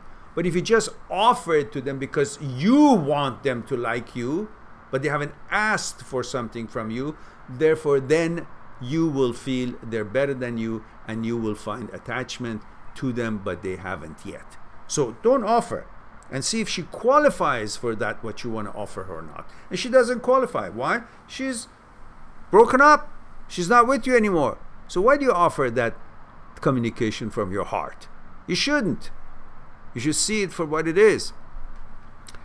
And you say, when she left, she made me feel like everything I gave to her was garbage, and that she was better than me for leaving. Wow, that's her mentality, but reality is different than what she thinks. The key is that you don't fall into believing what she wants you to believe by her breaking up with you, that she's better than you. And you're falling for it. You're actually believing that the fact that she left you means she's better than you. Now, who says? Bullshit, nonsense. You're creating that in yourself because you somehow don't seem to value yourself, and your value seems to be only understood if she's paying attention to you. Why should your value be in somebody else's attention to you? Your value should be independent of other people. And then with that value, you go out hunting. You go out and they will see the value and they will ask for it. Then you will see if they qualify. Then you will give them your attention, which is your worth and value. When you keep giving things for people for free, they think that's exactly how much it worth. Nothing. Free. Exactly the same thing as I'm doing here. That's why you guys don't change. You think it's worth nothing until you go and pay for it. So on that note, go on my channel and click on talk to me for consultation. Make an appointment and pay for it. Then you will see, oh yeah, he's right actually. All right, now Juanpa says, male 23. Oops. Costa Rica. Mehran, is it okay to not look for a girl after 3 months of a breakup? This is not a milk or yogurt to go spoiled. 3 months, 2 months, 2 weeks, 1 week. No, when you're ready, when you're ready, there's no time prerequisite to it. Is it okay to take this Jello out of the fridge before 4 hours? No, it's not okay, because it's still going to be wobbly. It has to be 3 to 4 hours in the fridge. But relationship, and you are not a Jello. You can simply decide, if you feel all right, go for it. If you don't. But definitely not within the first few weeks or a month or 2 months or a month at least. Until you feel you've recognized that she's changed, your partner has changed, your girlfriend or your boyfriend, whatever your relationship is changed, and you're okay with it. You've gotten back to your norm. You have an order again. You feel good about yourself, and your life is in organized manner again. And then you're not running to another girl to create a new order to feel good about yourself and your mind finds security. You're just simply ready because you desire a relationship, not as escape from a pain. So don't turn your quest for another girlfriend to be a painkiller, a pill. Look at it for nourishment. Look at it as nourishment, not a painkiller for curing the other, the pain you have from the other relationship. So the new girl or new date should not be escape for you from not having dealt with the relationship that you just came out of, the breakup that you have. You should first deal with that by finding your order, your groove again in life. Be happy and create that new mechanical processes, new order, find a new security for your mind because of the order that you have created in your single life, and you feel good about yourself with confidence. Then you will see if some girl qualifies for you to offer what you have, and if you qualify then naturally for what she's asking for and hoping for, and then that would be a balanced relationship. Otherwise it will be just not fair to her, and you're not being honest to yourself, and you haven't dealt with what you should have dealt with before you go into the next other relationship.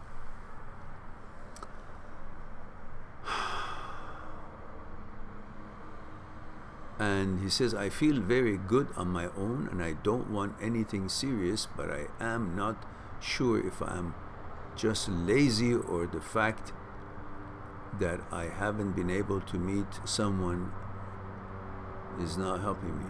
Well, you know, just focus on your life, and you didn't know that you're going to meet this ex, and you did. It's not like, you know, you had crystal ball and you know, oh, I'm going to meet that girl at a certain day. I should be there on that certain cafe. No, it just happened, yeah? You're busy with your life. Do your own thing. Same thing here. Busy with your life. Do one thing. Accomplish yourself. Whatever it is that you got to do. Job, work, study. Things will happen. You're in the current of life. In the current of life, many things, you know, meet each other. Many things bounce into each other.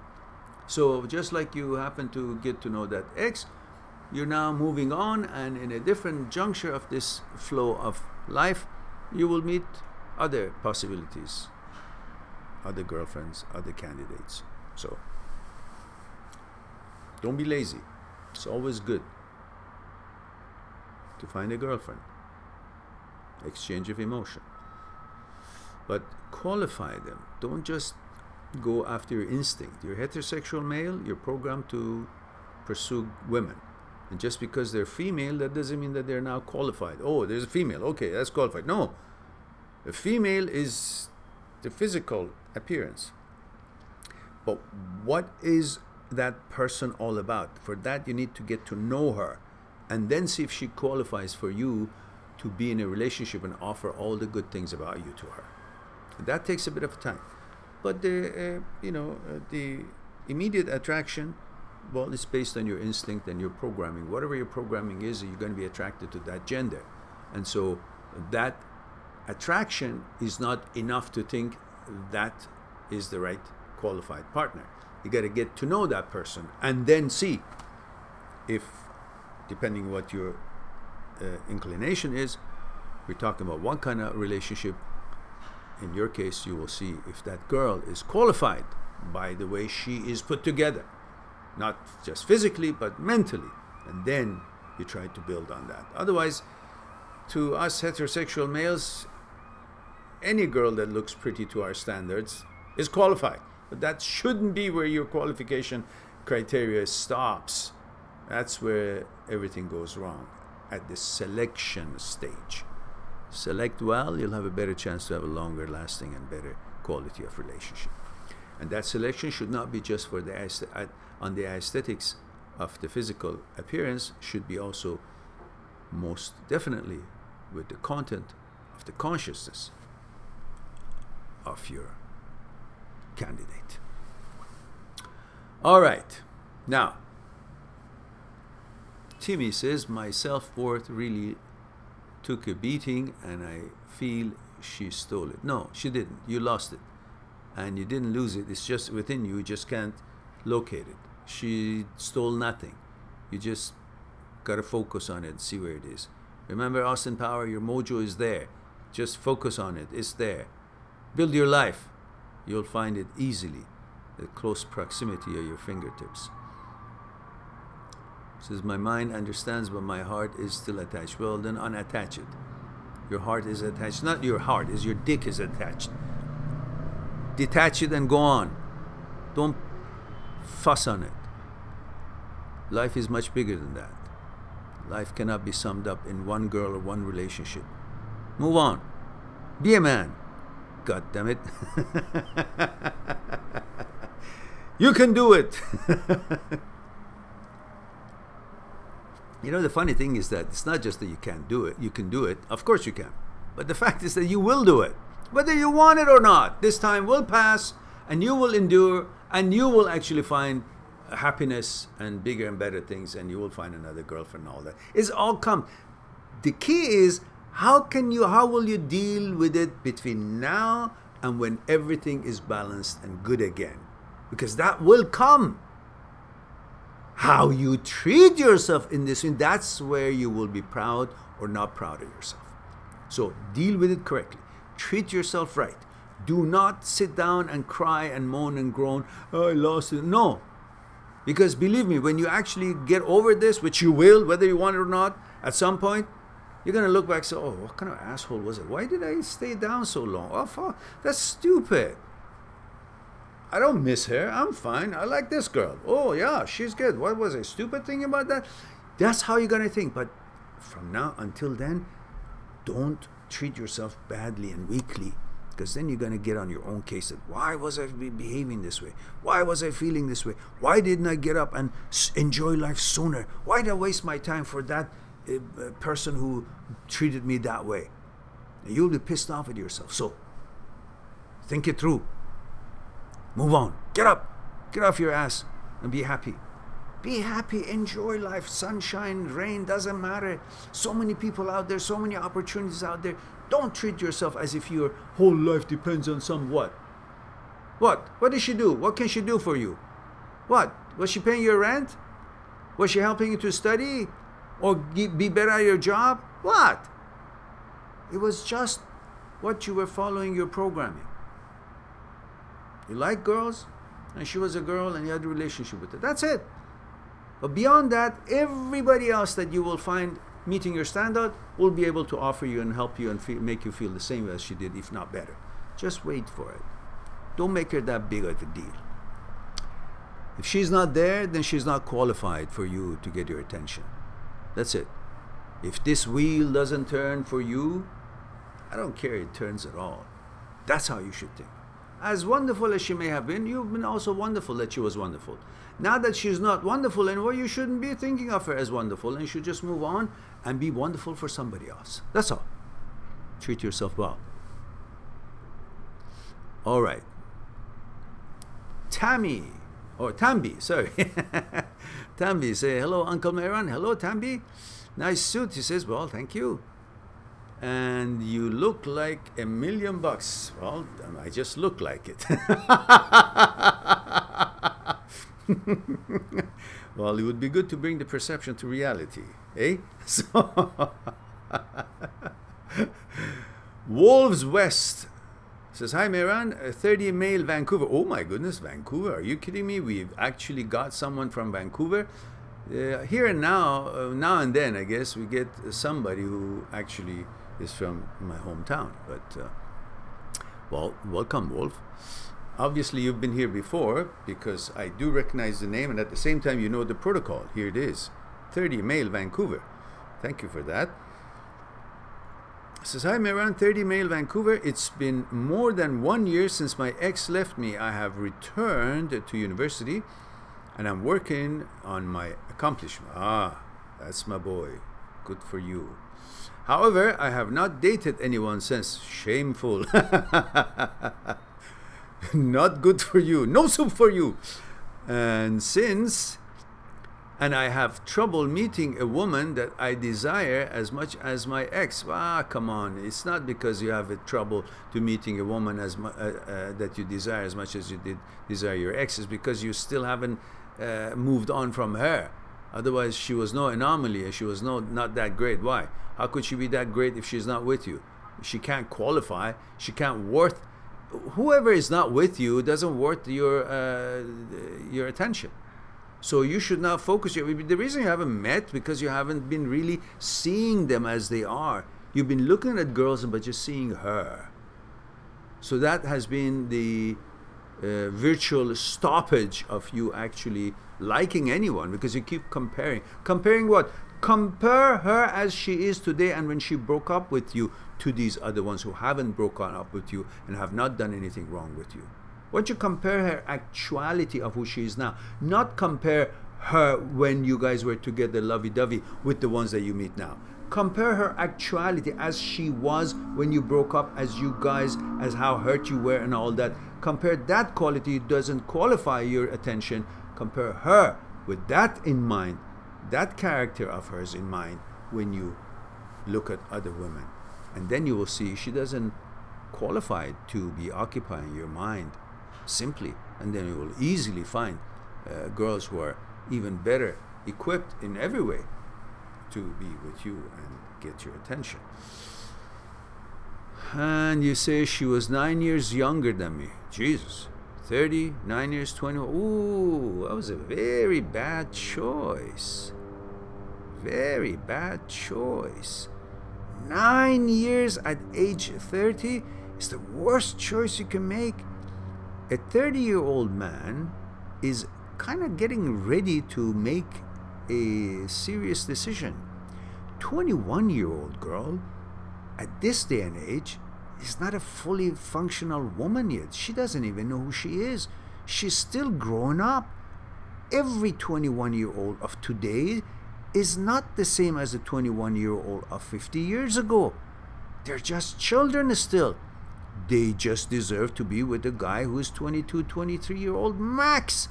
And then in about 6 months and a year, they'll move to another guy, and then another guy, because they don't even know who they are, especially with all the bullshit that they're being bombarded all day long with, all the advertisements and the images that they expect them to be like and all that so forth.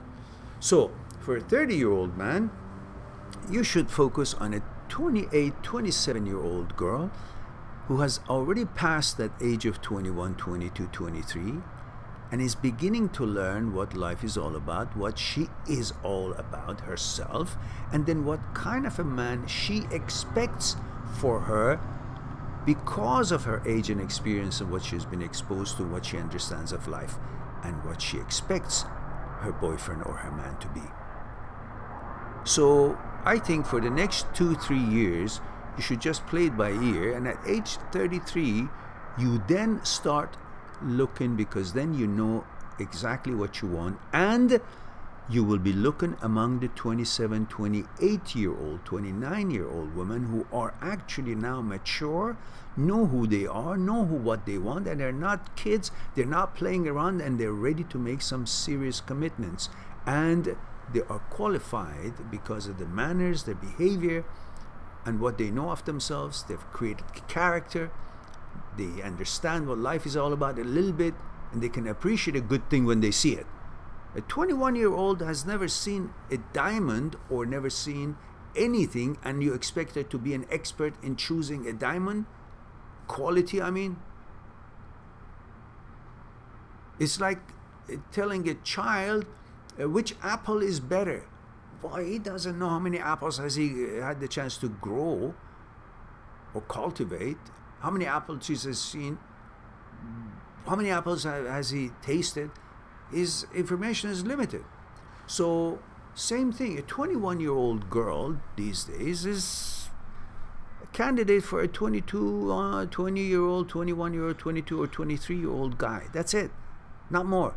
And regardless of what kind of a boyfriend she has at that age, she will break up with every one of them, 99% of them, unless that girl is some really special, mature girl and she has, I don't know, whatever. Because she's just 21. She doesn't know what the heck she wants, because she doesn't know who the heck she is. She has no knowledge about it. So she's going to go from being shaped and molded into what this society and advertisement and commercials and expectations of the communities are from her, and the image that you have put for a woman to be. She will get to the age that she wouldn't care about all these images. She will have designed her own image by herself. That's the girl that is ready to be in a deeper relationship. You have no business making a relationship with a 21-year-old girl at age 20, at age 30. And obviously that means what? Well, I don't know how long you guys were together. And I wonder, 9 years younger, what does that mean? That means if you were 25, she was what? 16? That was illegal anyhow. What the hell are you talking about? I don't know how long you guys were together, at what age you got to know each other. That's something that you should think about it. But whatever it was, obviously was with consent of her parents if she was not of legal age. But right now she's 21 years old, you say, and you are 30 years old. And you have no business having anything to do with that kind of girl. Is too young for you. She's in different stage of life. No matter how good and wonderful you are, each person wants to experience things in her own new life, and she's just come out of teenage years and she wants to explore things. She's no She's not qualified to be a full-fledged woman for a long-lasting relationship or marriage kind at all that you perhaps are thinking. So you're locked out. Move on. Move on and don't look back.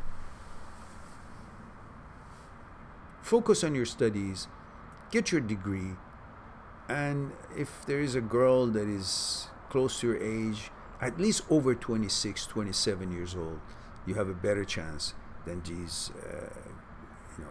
A 21-year-old could be very mature for a 22-year-old guy, or 20 or 21-year-old guy, or 23-year-old guy. She can make it okay, depending on, you know, what level each one of them are in their mentality and, you know, maturity level. But definitely not something that you should lose sleep on.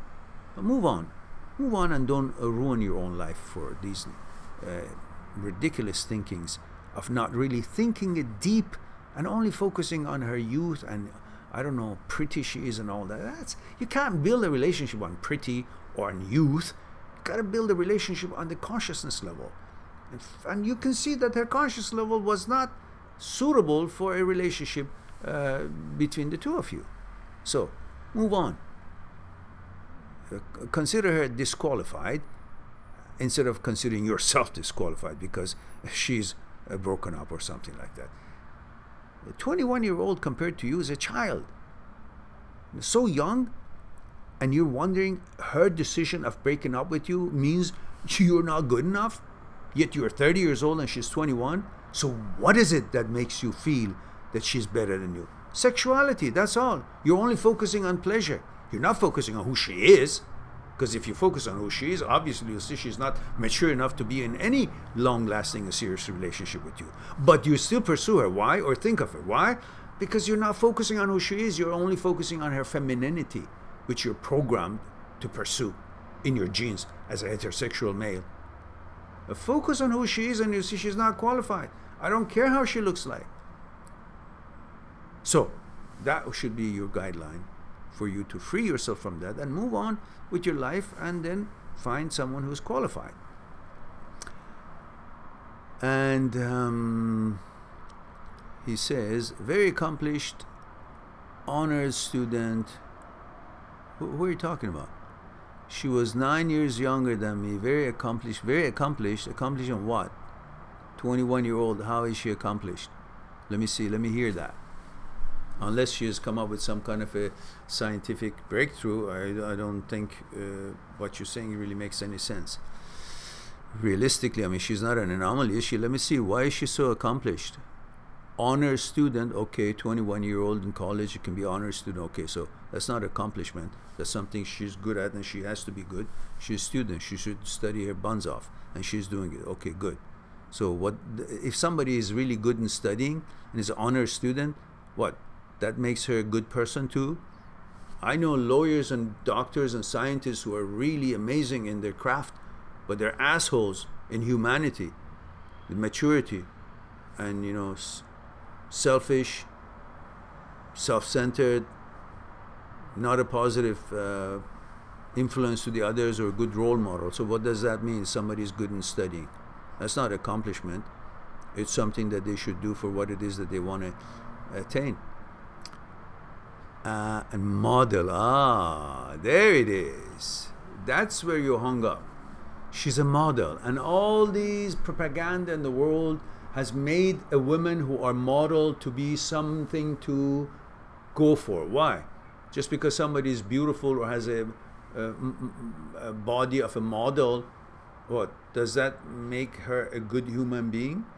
Mature, tolerant, unselfish, supportive, good companion, helpful, wise? No, it doesn't. It just means she's good looking. She has nothing to do with it. She was born that way. So it's not her accomplishment. Model. Being a model is what? An accomplishment these days. Everybody's a model because they need all different kind of shape and looks for their advertisement.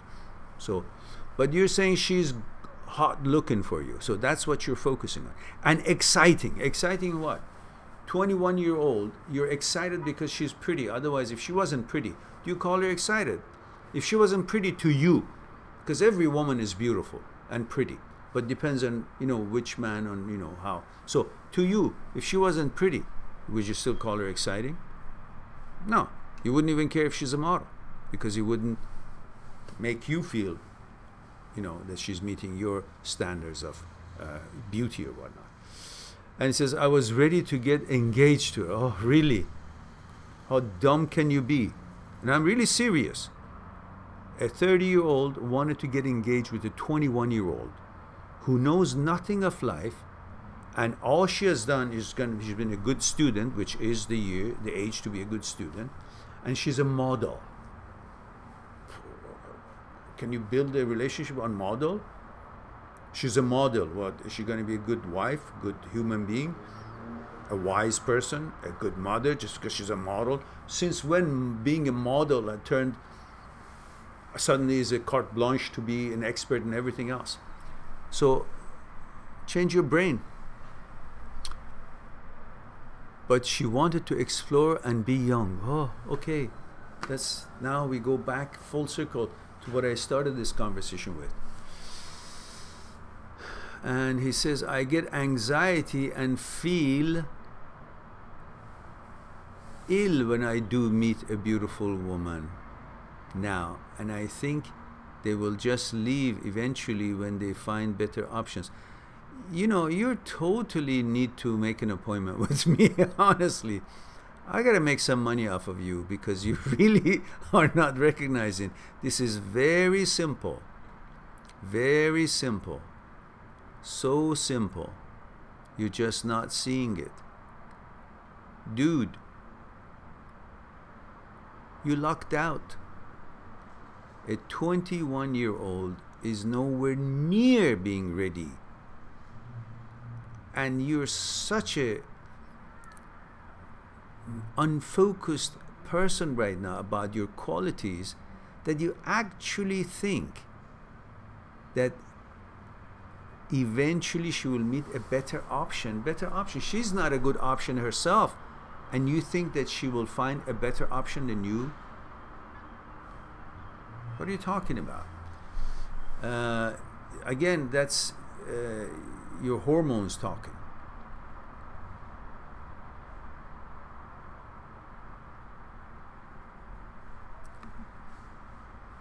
So I want you to sit down and think that how lucky you are that somehow things didn't work out. The universe loved you to get that girl out of your life, because a 21-year-old girl who wants to be young and free and explore the world, that's the age. That's not a girl to build a relationship with. If she was 21-year-old and would have expressed her interest to, you know, finish her university and be with you, or, you know, look for a long-lasting relationship, well, that would be a different girl, but that's not her. This girl is simply doing what most 21-year-olds want to do, explore the world and all. That's her stage of life. Well, why are you hung up on a girl who wants to be at that stage? You're in a different stage. That girl is not qualified for you, and you instead think that you're not qualified for her? That doesn't make sense. That doesn't make sense. So, and so I want you to re-listen to what I say when I upload this and move on. You're locked out. You're far superior in wisdom and where you are in life. She wouldn't be qualified to be your one and only at all. You're just following your hormones, and that's natural for all of us heterosexual males. We just love female, and we can't think when they are what we like them to look like. We just can't see that there is a lot more woman in a woman. There is a lot more to a woman than their looks. But we only focus if their looks is right, then they're right person for us. They're not. Their look could be as gorgeous as they can, but they can be just an idiot. Or their look could be not what you're looking for, but they could be wise and an angel that you've never met. So find a happy medium, a balance. a look that you enjoy and you adore, and the personality and qualities that you can rely on and build something with. There's a lot more to a woman than their look and their physical appearance. Look for that. Do not disrespect women by just considering them as piece of meat or a mannequin and think that you're in love because they're beautiful. You got to be in love with their psyche, with their consciousness, with who they are, their persona. And you can't be in love with a 21-year-old who wants to be free and go explore the world. That's not for you. That's for a 22-year-old. They can backpack together and go and find themselves. They probably get lost anyhow. So I want you to grow a pair and love yourself, respect yourself, and respect the girl that is going to be found for you, and you're going to find her now. Respect her now by behaving properly, and don't be following this past ex of yours, because when you find that wise and wonderful girl that you will find later on when you're ready, you will kick yourself that why was I actually paying attention to that girl who wasn't qualified? This wonderful human being, this woman that I met now, so qualified, so beautiful, so wonderful, so accountable, so responsible, so wise, so compatible with me, and I actually wasn't waiting for her and was just going all over myself because of that 21-year-old who had left me and wasn't qualified. And I kept thinking, oh no, she must be qualified. Why? Because she was pretty. Oh, who cares? There's so many pretty ones out there. You can't build a relationship with pretty.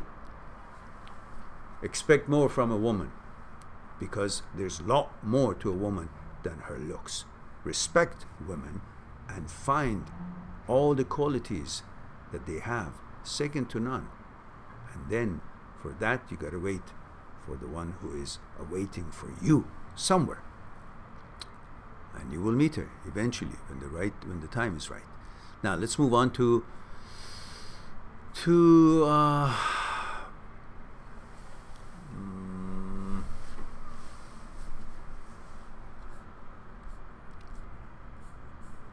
let's see.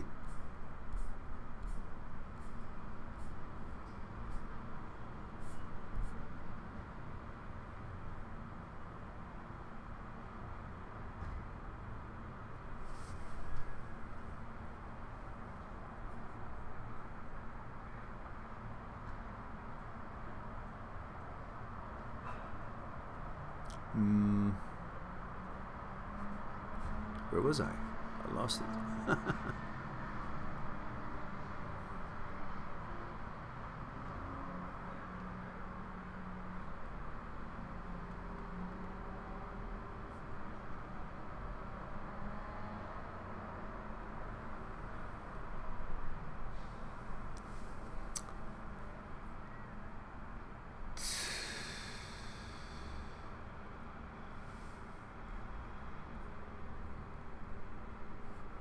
Tammy says, Uncle Mehran, I was happy before the relationship and she was miserable. But after the breakup, we switched sides. I became miserable and she seemed happy. How come? Is she faking being happy? Who cares? You focus on how you should feel. Do you like to be miserable? Simple question. If you say no, then the good news is that the solution is in you. You are the boss of it. You are in control of that emotion that you don't like or you do like. If you don't like to be miserable, simply say, I don't deserve to be miserable, and who's making miserable? My own thoughts, the way I think. So I'm going to change my thoughts, change my life. Change my thoughts, change my feelings. How you feel is because of how you think. Change your thoughts, change your feeling. That's it. You deserve to feel good.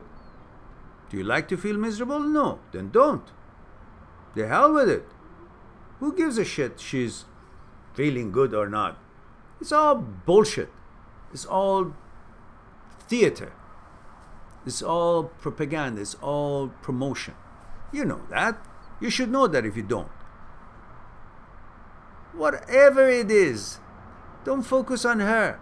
It's all pictures, snapshot of their life. Let them be. It's not an anomaly. Move on. We've talked about it before. Move on. Your happiness and being happy or not is not dependent on what she's doing or not doing. Who is she? One anomaly in this world. 7 billion people in this world, and your whole life is hanging on her paying attention to you or being happy or not being happy. Please think deep and judge well. You are the master of your life. Focus on building your life and go get what you want. Other girls, well, do you think what? They're the ones who are going to bring you life? No, each one of you are responsible to bring what it is that you can muster up and bring to that life. So, without her, you can make it perfectly well. And without you, maybe she can make it perfectly well as well. I don't know what she's made out of, but I know what you're made out of a little bit. And I know that you can do anything you want to do, anything you put your mind to it. So, come on now. Put your mind to your life and quality of your life and stop being miserable. Simple. As simple as that. You don't have to, you don't need somebody to tell you, oh, I am miserable, so therefore you can be happy now. No. She can be happy or miserable, doesn't matter. You're independent of anything else in this world, and be happy with yourself. Love yourself. Value yourself. You're the motor, you're the engine of your life. You can't say, oh, it's my engine and I'm the locomotive, I'm going, that's a horse, not a locomotive. But anyhow, you're going and then suddenly you see another engine on the side of the road that is not working so well. And suddenly, do you get stronger? You go, no? Or you see another locomotive is going faster than you. Oh, he's going faster, then I should go slow. No, you do what you do, regardless of who else is doing what. Don't pay attention to them. Focus on your own road. Put blinds on, like the racehorses, and see your direction, where the finish line is, where it is that you want to go, the direction that you intend to go, and focus on that and unleash your speed and your willpower. That's it. The rest of it is nonsense. All right.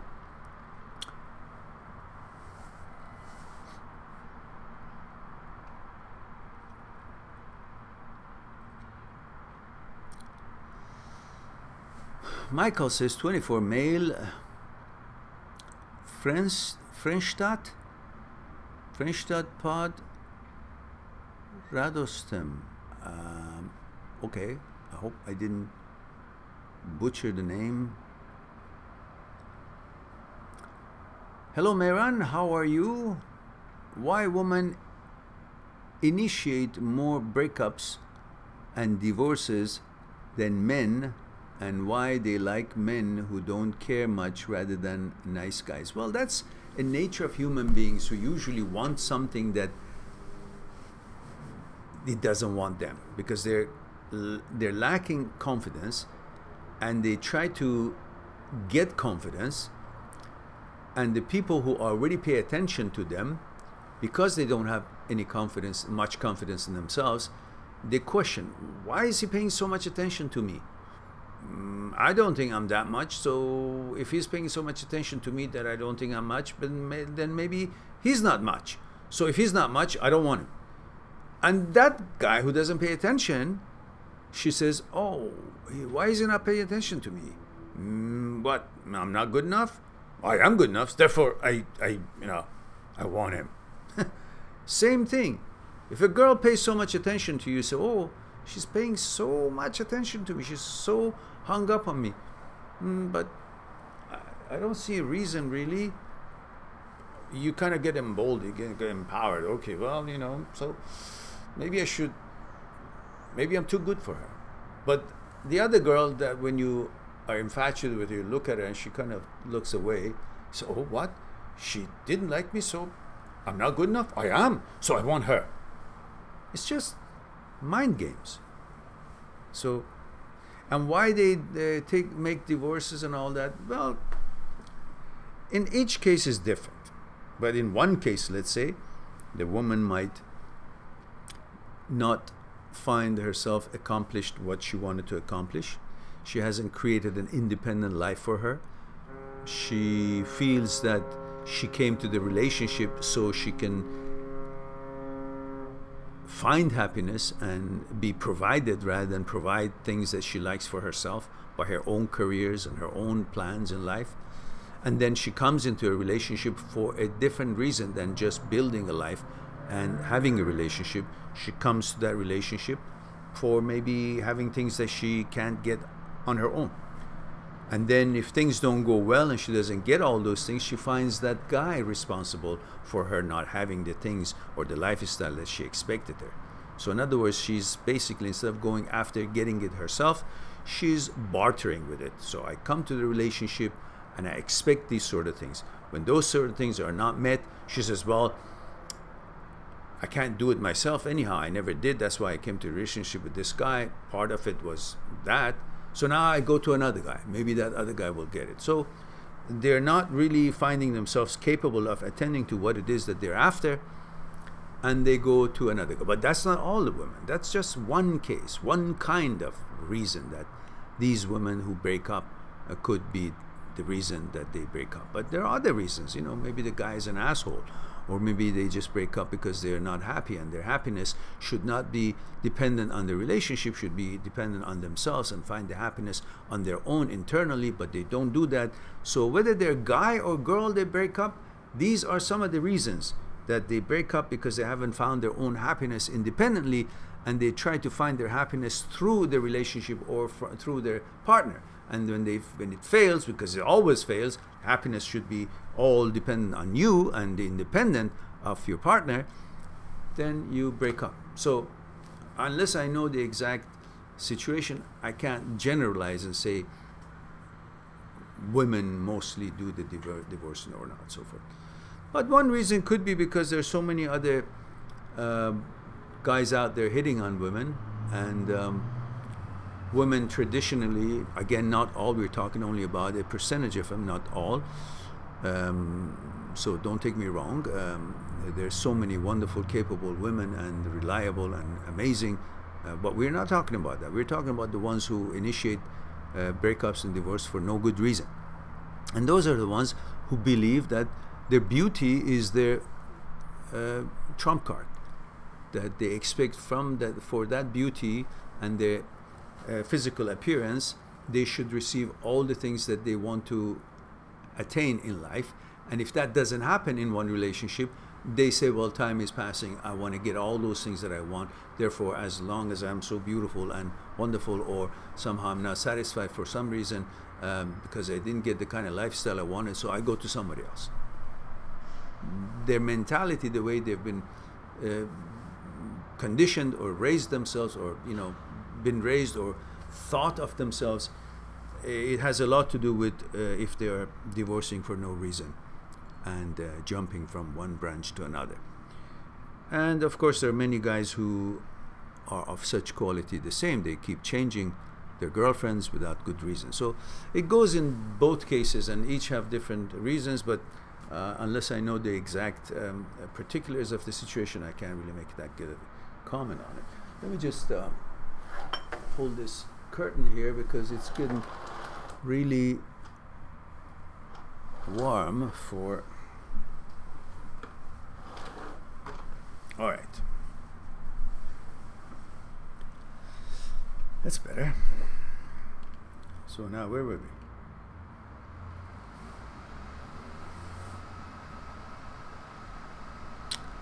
we? And Michael says, what advice will you give if depression and missing your ex comes, something like first aid to remove that?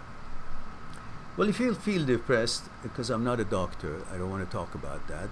My suggestion would be go to your doctor, talk to your family doctor, or he would maybe refer you to a psychologist and figure out why you're depressed. Maybe they do a blood test and find out there's some kind of a chemical imbalance in your blood, and they have medications that can help you.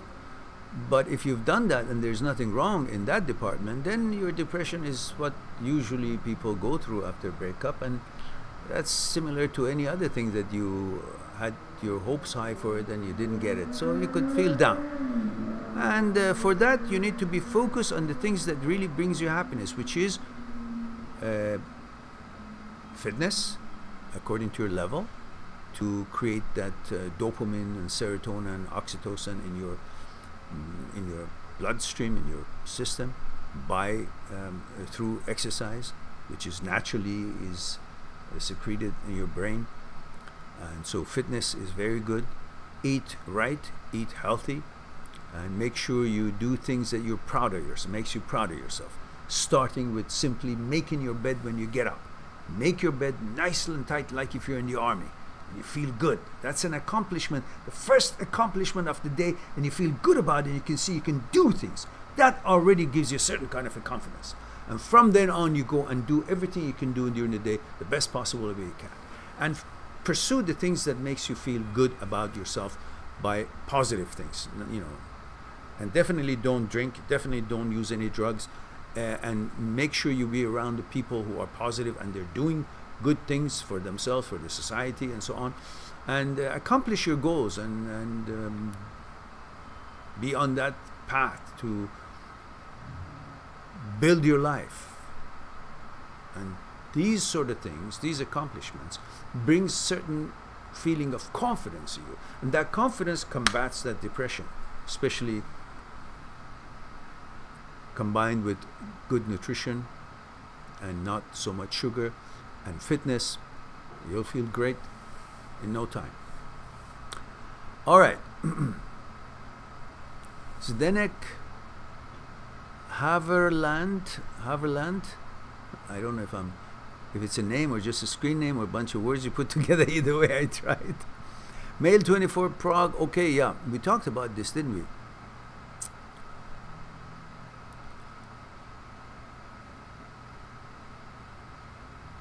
No. Says male 24 Prague says, why are in these streams usually only men? Is it because men want to have love more, or do they want to handle and solve breakups more? Thank you and have a great day. I don't know. We sometimes have many women on these breakups depending on their interest or availability. And at one time we had many women here, but sometimes they can't make it, I guess, and sometimes they do. Tambi says, Uncle Mehran, when I met my ex, she was 21 and I was 28. We broke up because of her immaturity and childish behavior. I absolutely agree with you that back in the days, 21-year-olds are much mature than now. However, in our community, most of the girls in my age are married. That's why I lowered the age limit. Yeah, okay. Okay. You're excused, okay. Juanpa says, Mehran, I'm sorry, but I laughed so much when you talked about the model girl story. You were like angry, but so funny at the same time. Okay. I'm glad you enjoyed it. And Christian Martin says, Mehran, I love your mind and words. Thanks. Thank you. You're welcome, Christian. Delighted that you enjoy it. And Christina says, hi Mehran, female 25 from New Jersey. Oh, New York City, sorry. Lovely and wise word about women. You are the best. Well, darling, thank you very much. You made me very happy to see a woman agrees with the gist of what I said. And so I'm delighted that you're here and enjoying, and also giving us your feedback. David says, hi, M23 from UK. Broke up with ex of 8 years last year.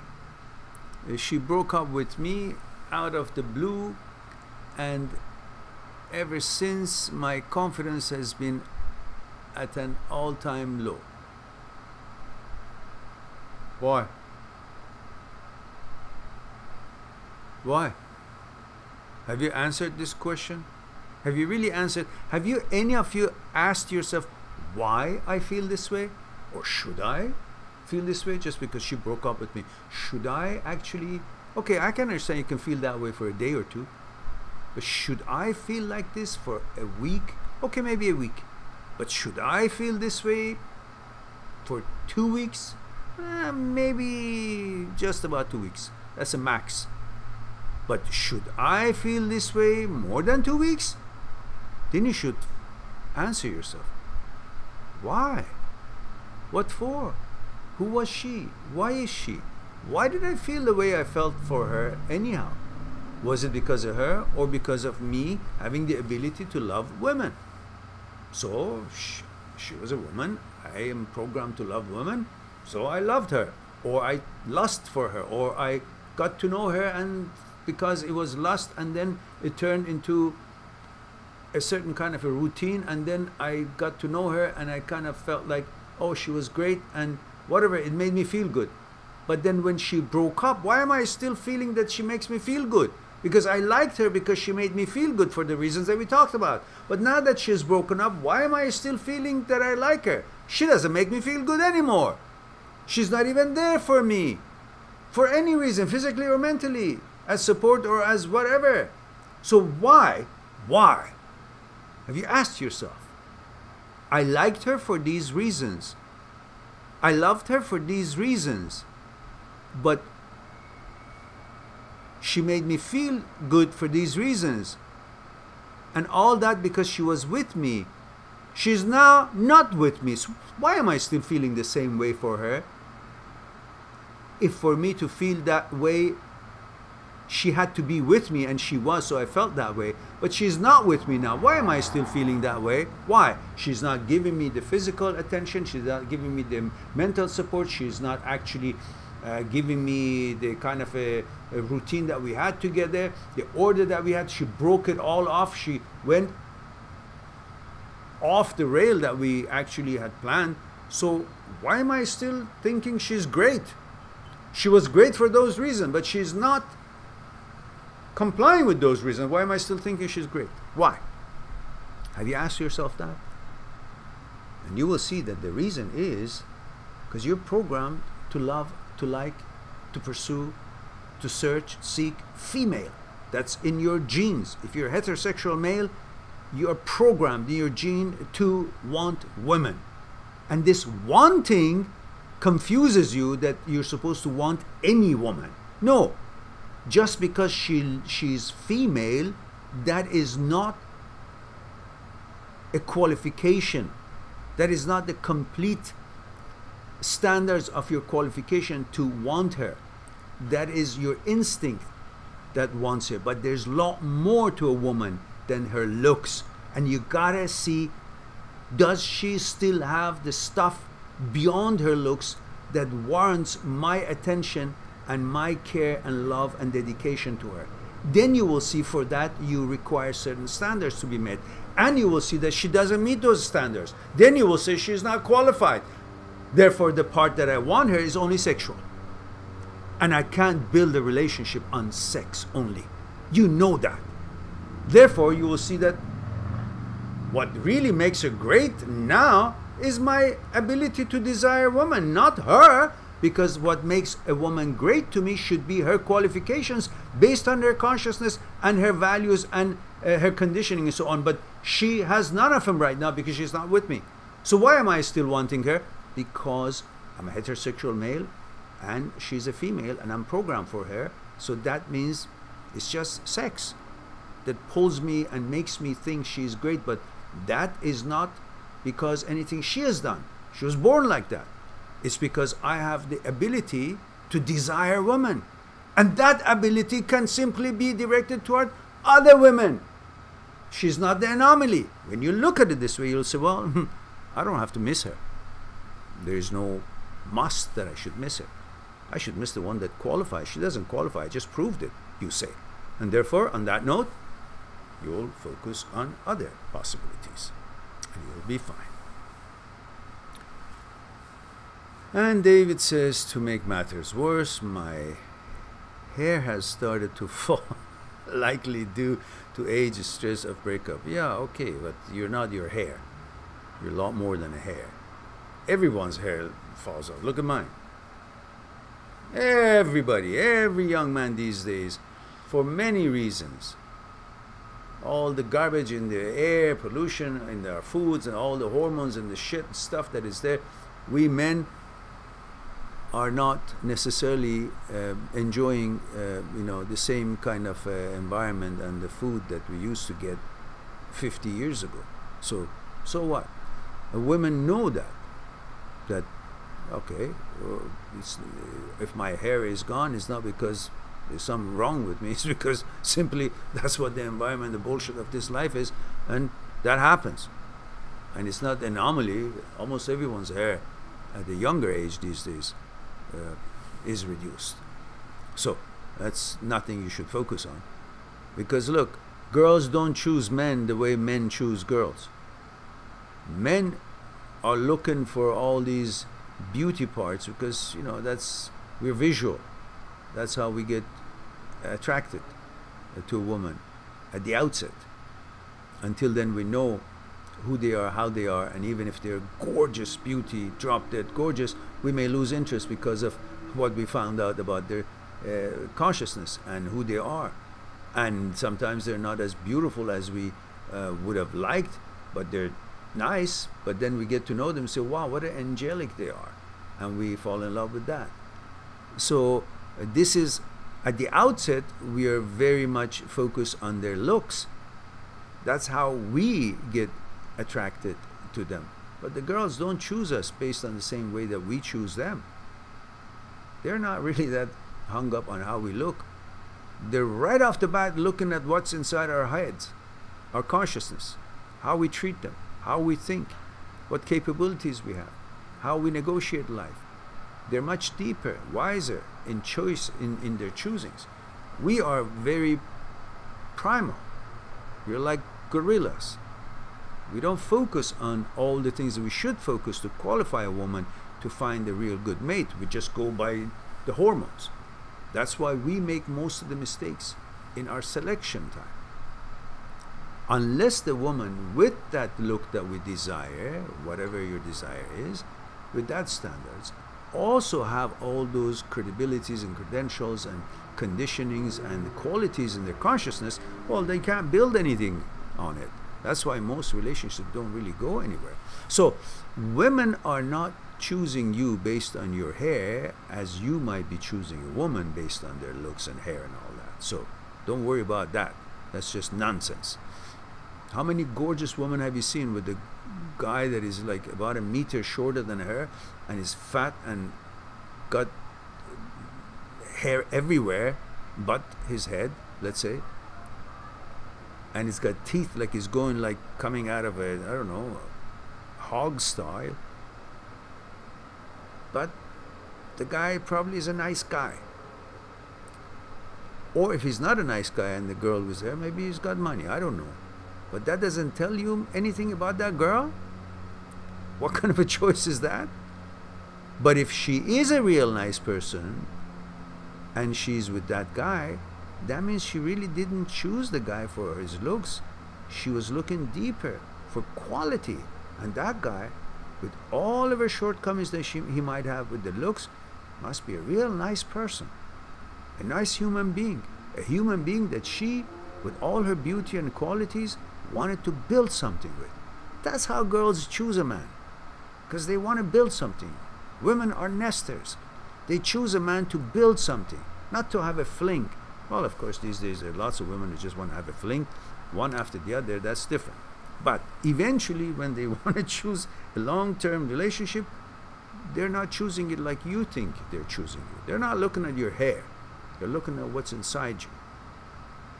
So, relax. It says, I feel like I have lost my whole identity in the space of a year. No, you haven't.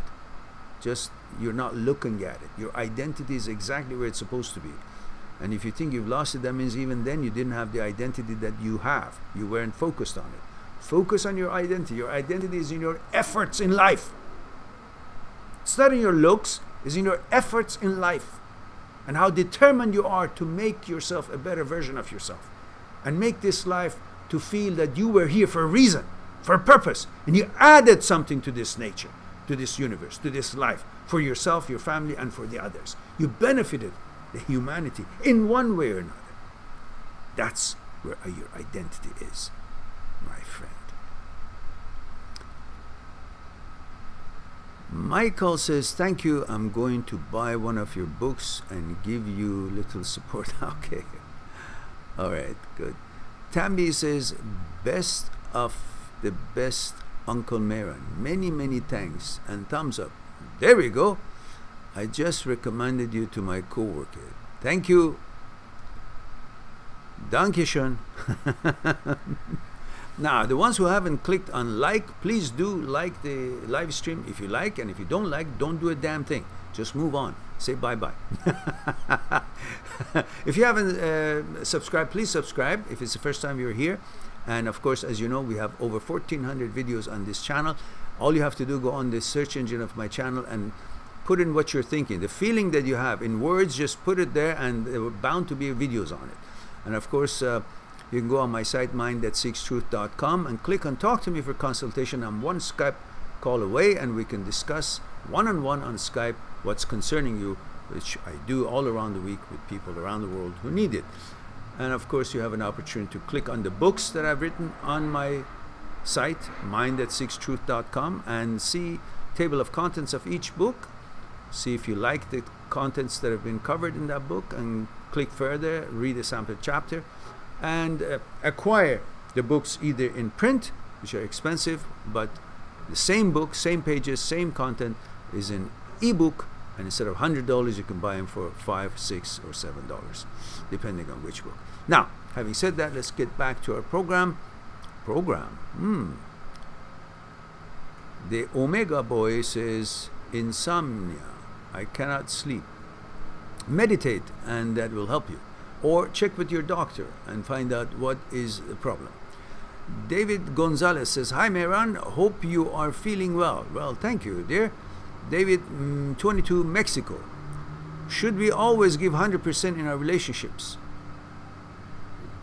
Depends if you really find that relationship worthy of your 100%. If she's also putting 100% in. But at age 22, you got only 100% of energy to put towards everything else, your studies, your projects, your job, your whatever else, your health, fitness, and you will see what that relationship is all about. Depends. You have to be coordinated with both of you, should be really into it in the same level. Let's put it this way, for a healthy relationship. So if you think it's warrants 100%, well, why not? Always be a gentleman, be at your best foot forward, and be the best you can be for your own reasons, not for impressing anyone, just because you want to be the way you are. Honest with yourself, a good person, and then if it's reciprocated through your girlfriend, then that's a good relationship. If it's not, then she's not qualified, because you have made sure that from your side, you're offering quality. Honesty, integrity, attention, kindness, gentlemanship, large-hearted, warm, fair, balanced, respectful. If you do that and she doesn't reciprocate, well, that was a test, wasn't it? It didn't mean to be a test, it's just you, but it also serves you as a way to know that wasn't a right relationship for you, and a right candidate is not there, and you will move on. And if she's reciprocating and you guys are having a good time together, well, great. Wunderbar. And Vahida says, Aghay Mehran. Oh, you speak Farsi a little bit. Salam from New York. Thank you for the great show. I enjoy and learn a lot from you. I love the way you analyze the situation and give us amazing advice. Thank you, sir. You're quite welcome, dear. Vahida, last time I asked something of you and you left us without providing that a few code of protocol. I don't know if you did get to see it or not. I just asked that we have a protocol here. Anyone who joins us, we appreciate it. They are welcome, and we expect to know a little bit about them. And that little bit doesn't extend further than if it's a male or female, how old it is, and where they're tuning in from. And that gives us a little information to put behind the words. And of course now, I believe you're a woman, but I'm not sure, because, you know, I think the name Wahida is a lady's name, but I'm not sure. But I know you're from New York now, but I don't know my demographics, and your age would help me to know what my demographic is. So, anyhow, Wahida says, I recommended you to my mom who lives in London. Oh, okay. Well, wunderbar. Thank you very much for that recommendation. And Wahida says, oh, sorry, I'm definitely female from Afghanistan, 40 plus 2 years old. Say that again. You just threw a twister in there. 40 plus 2 years old. Is that a 42 years old? Or is it 40 plus 2 years old? All right. I won't ask any questions because best not to ask. What does that mean? Who cares? I'll take it 40. So 40, Wahida 40 from New York. And thank you for the recommendation. Let's see. Oh, let's see. Looks like we hit all the questions. Can you believe it? Ah, yes. Yes, 40 plus 2 equals 42 years old, but why separately? What happened to you? Are you testing my math? You know, I still remember the days that we did not have a calculator, so I can still add. But anyhow, thank you very much, Wahida, from Afghanistan, living in New York. Lovely to have you here, and thank you for your patronage, being here and supporting us. So, please like the videos. If you haven't subscribed, please do subscribe, guys. And now we have reached the end of our program today.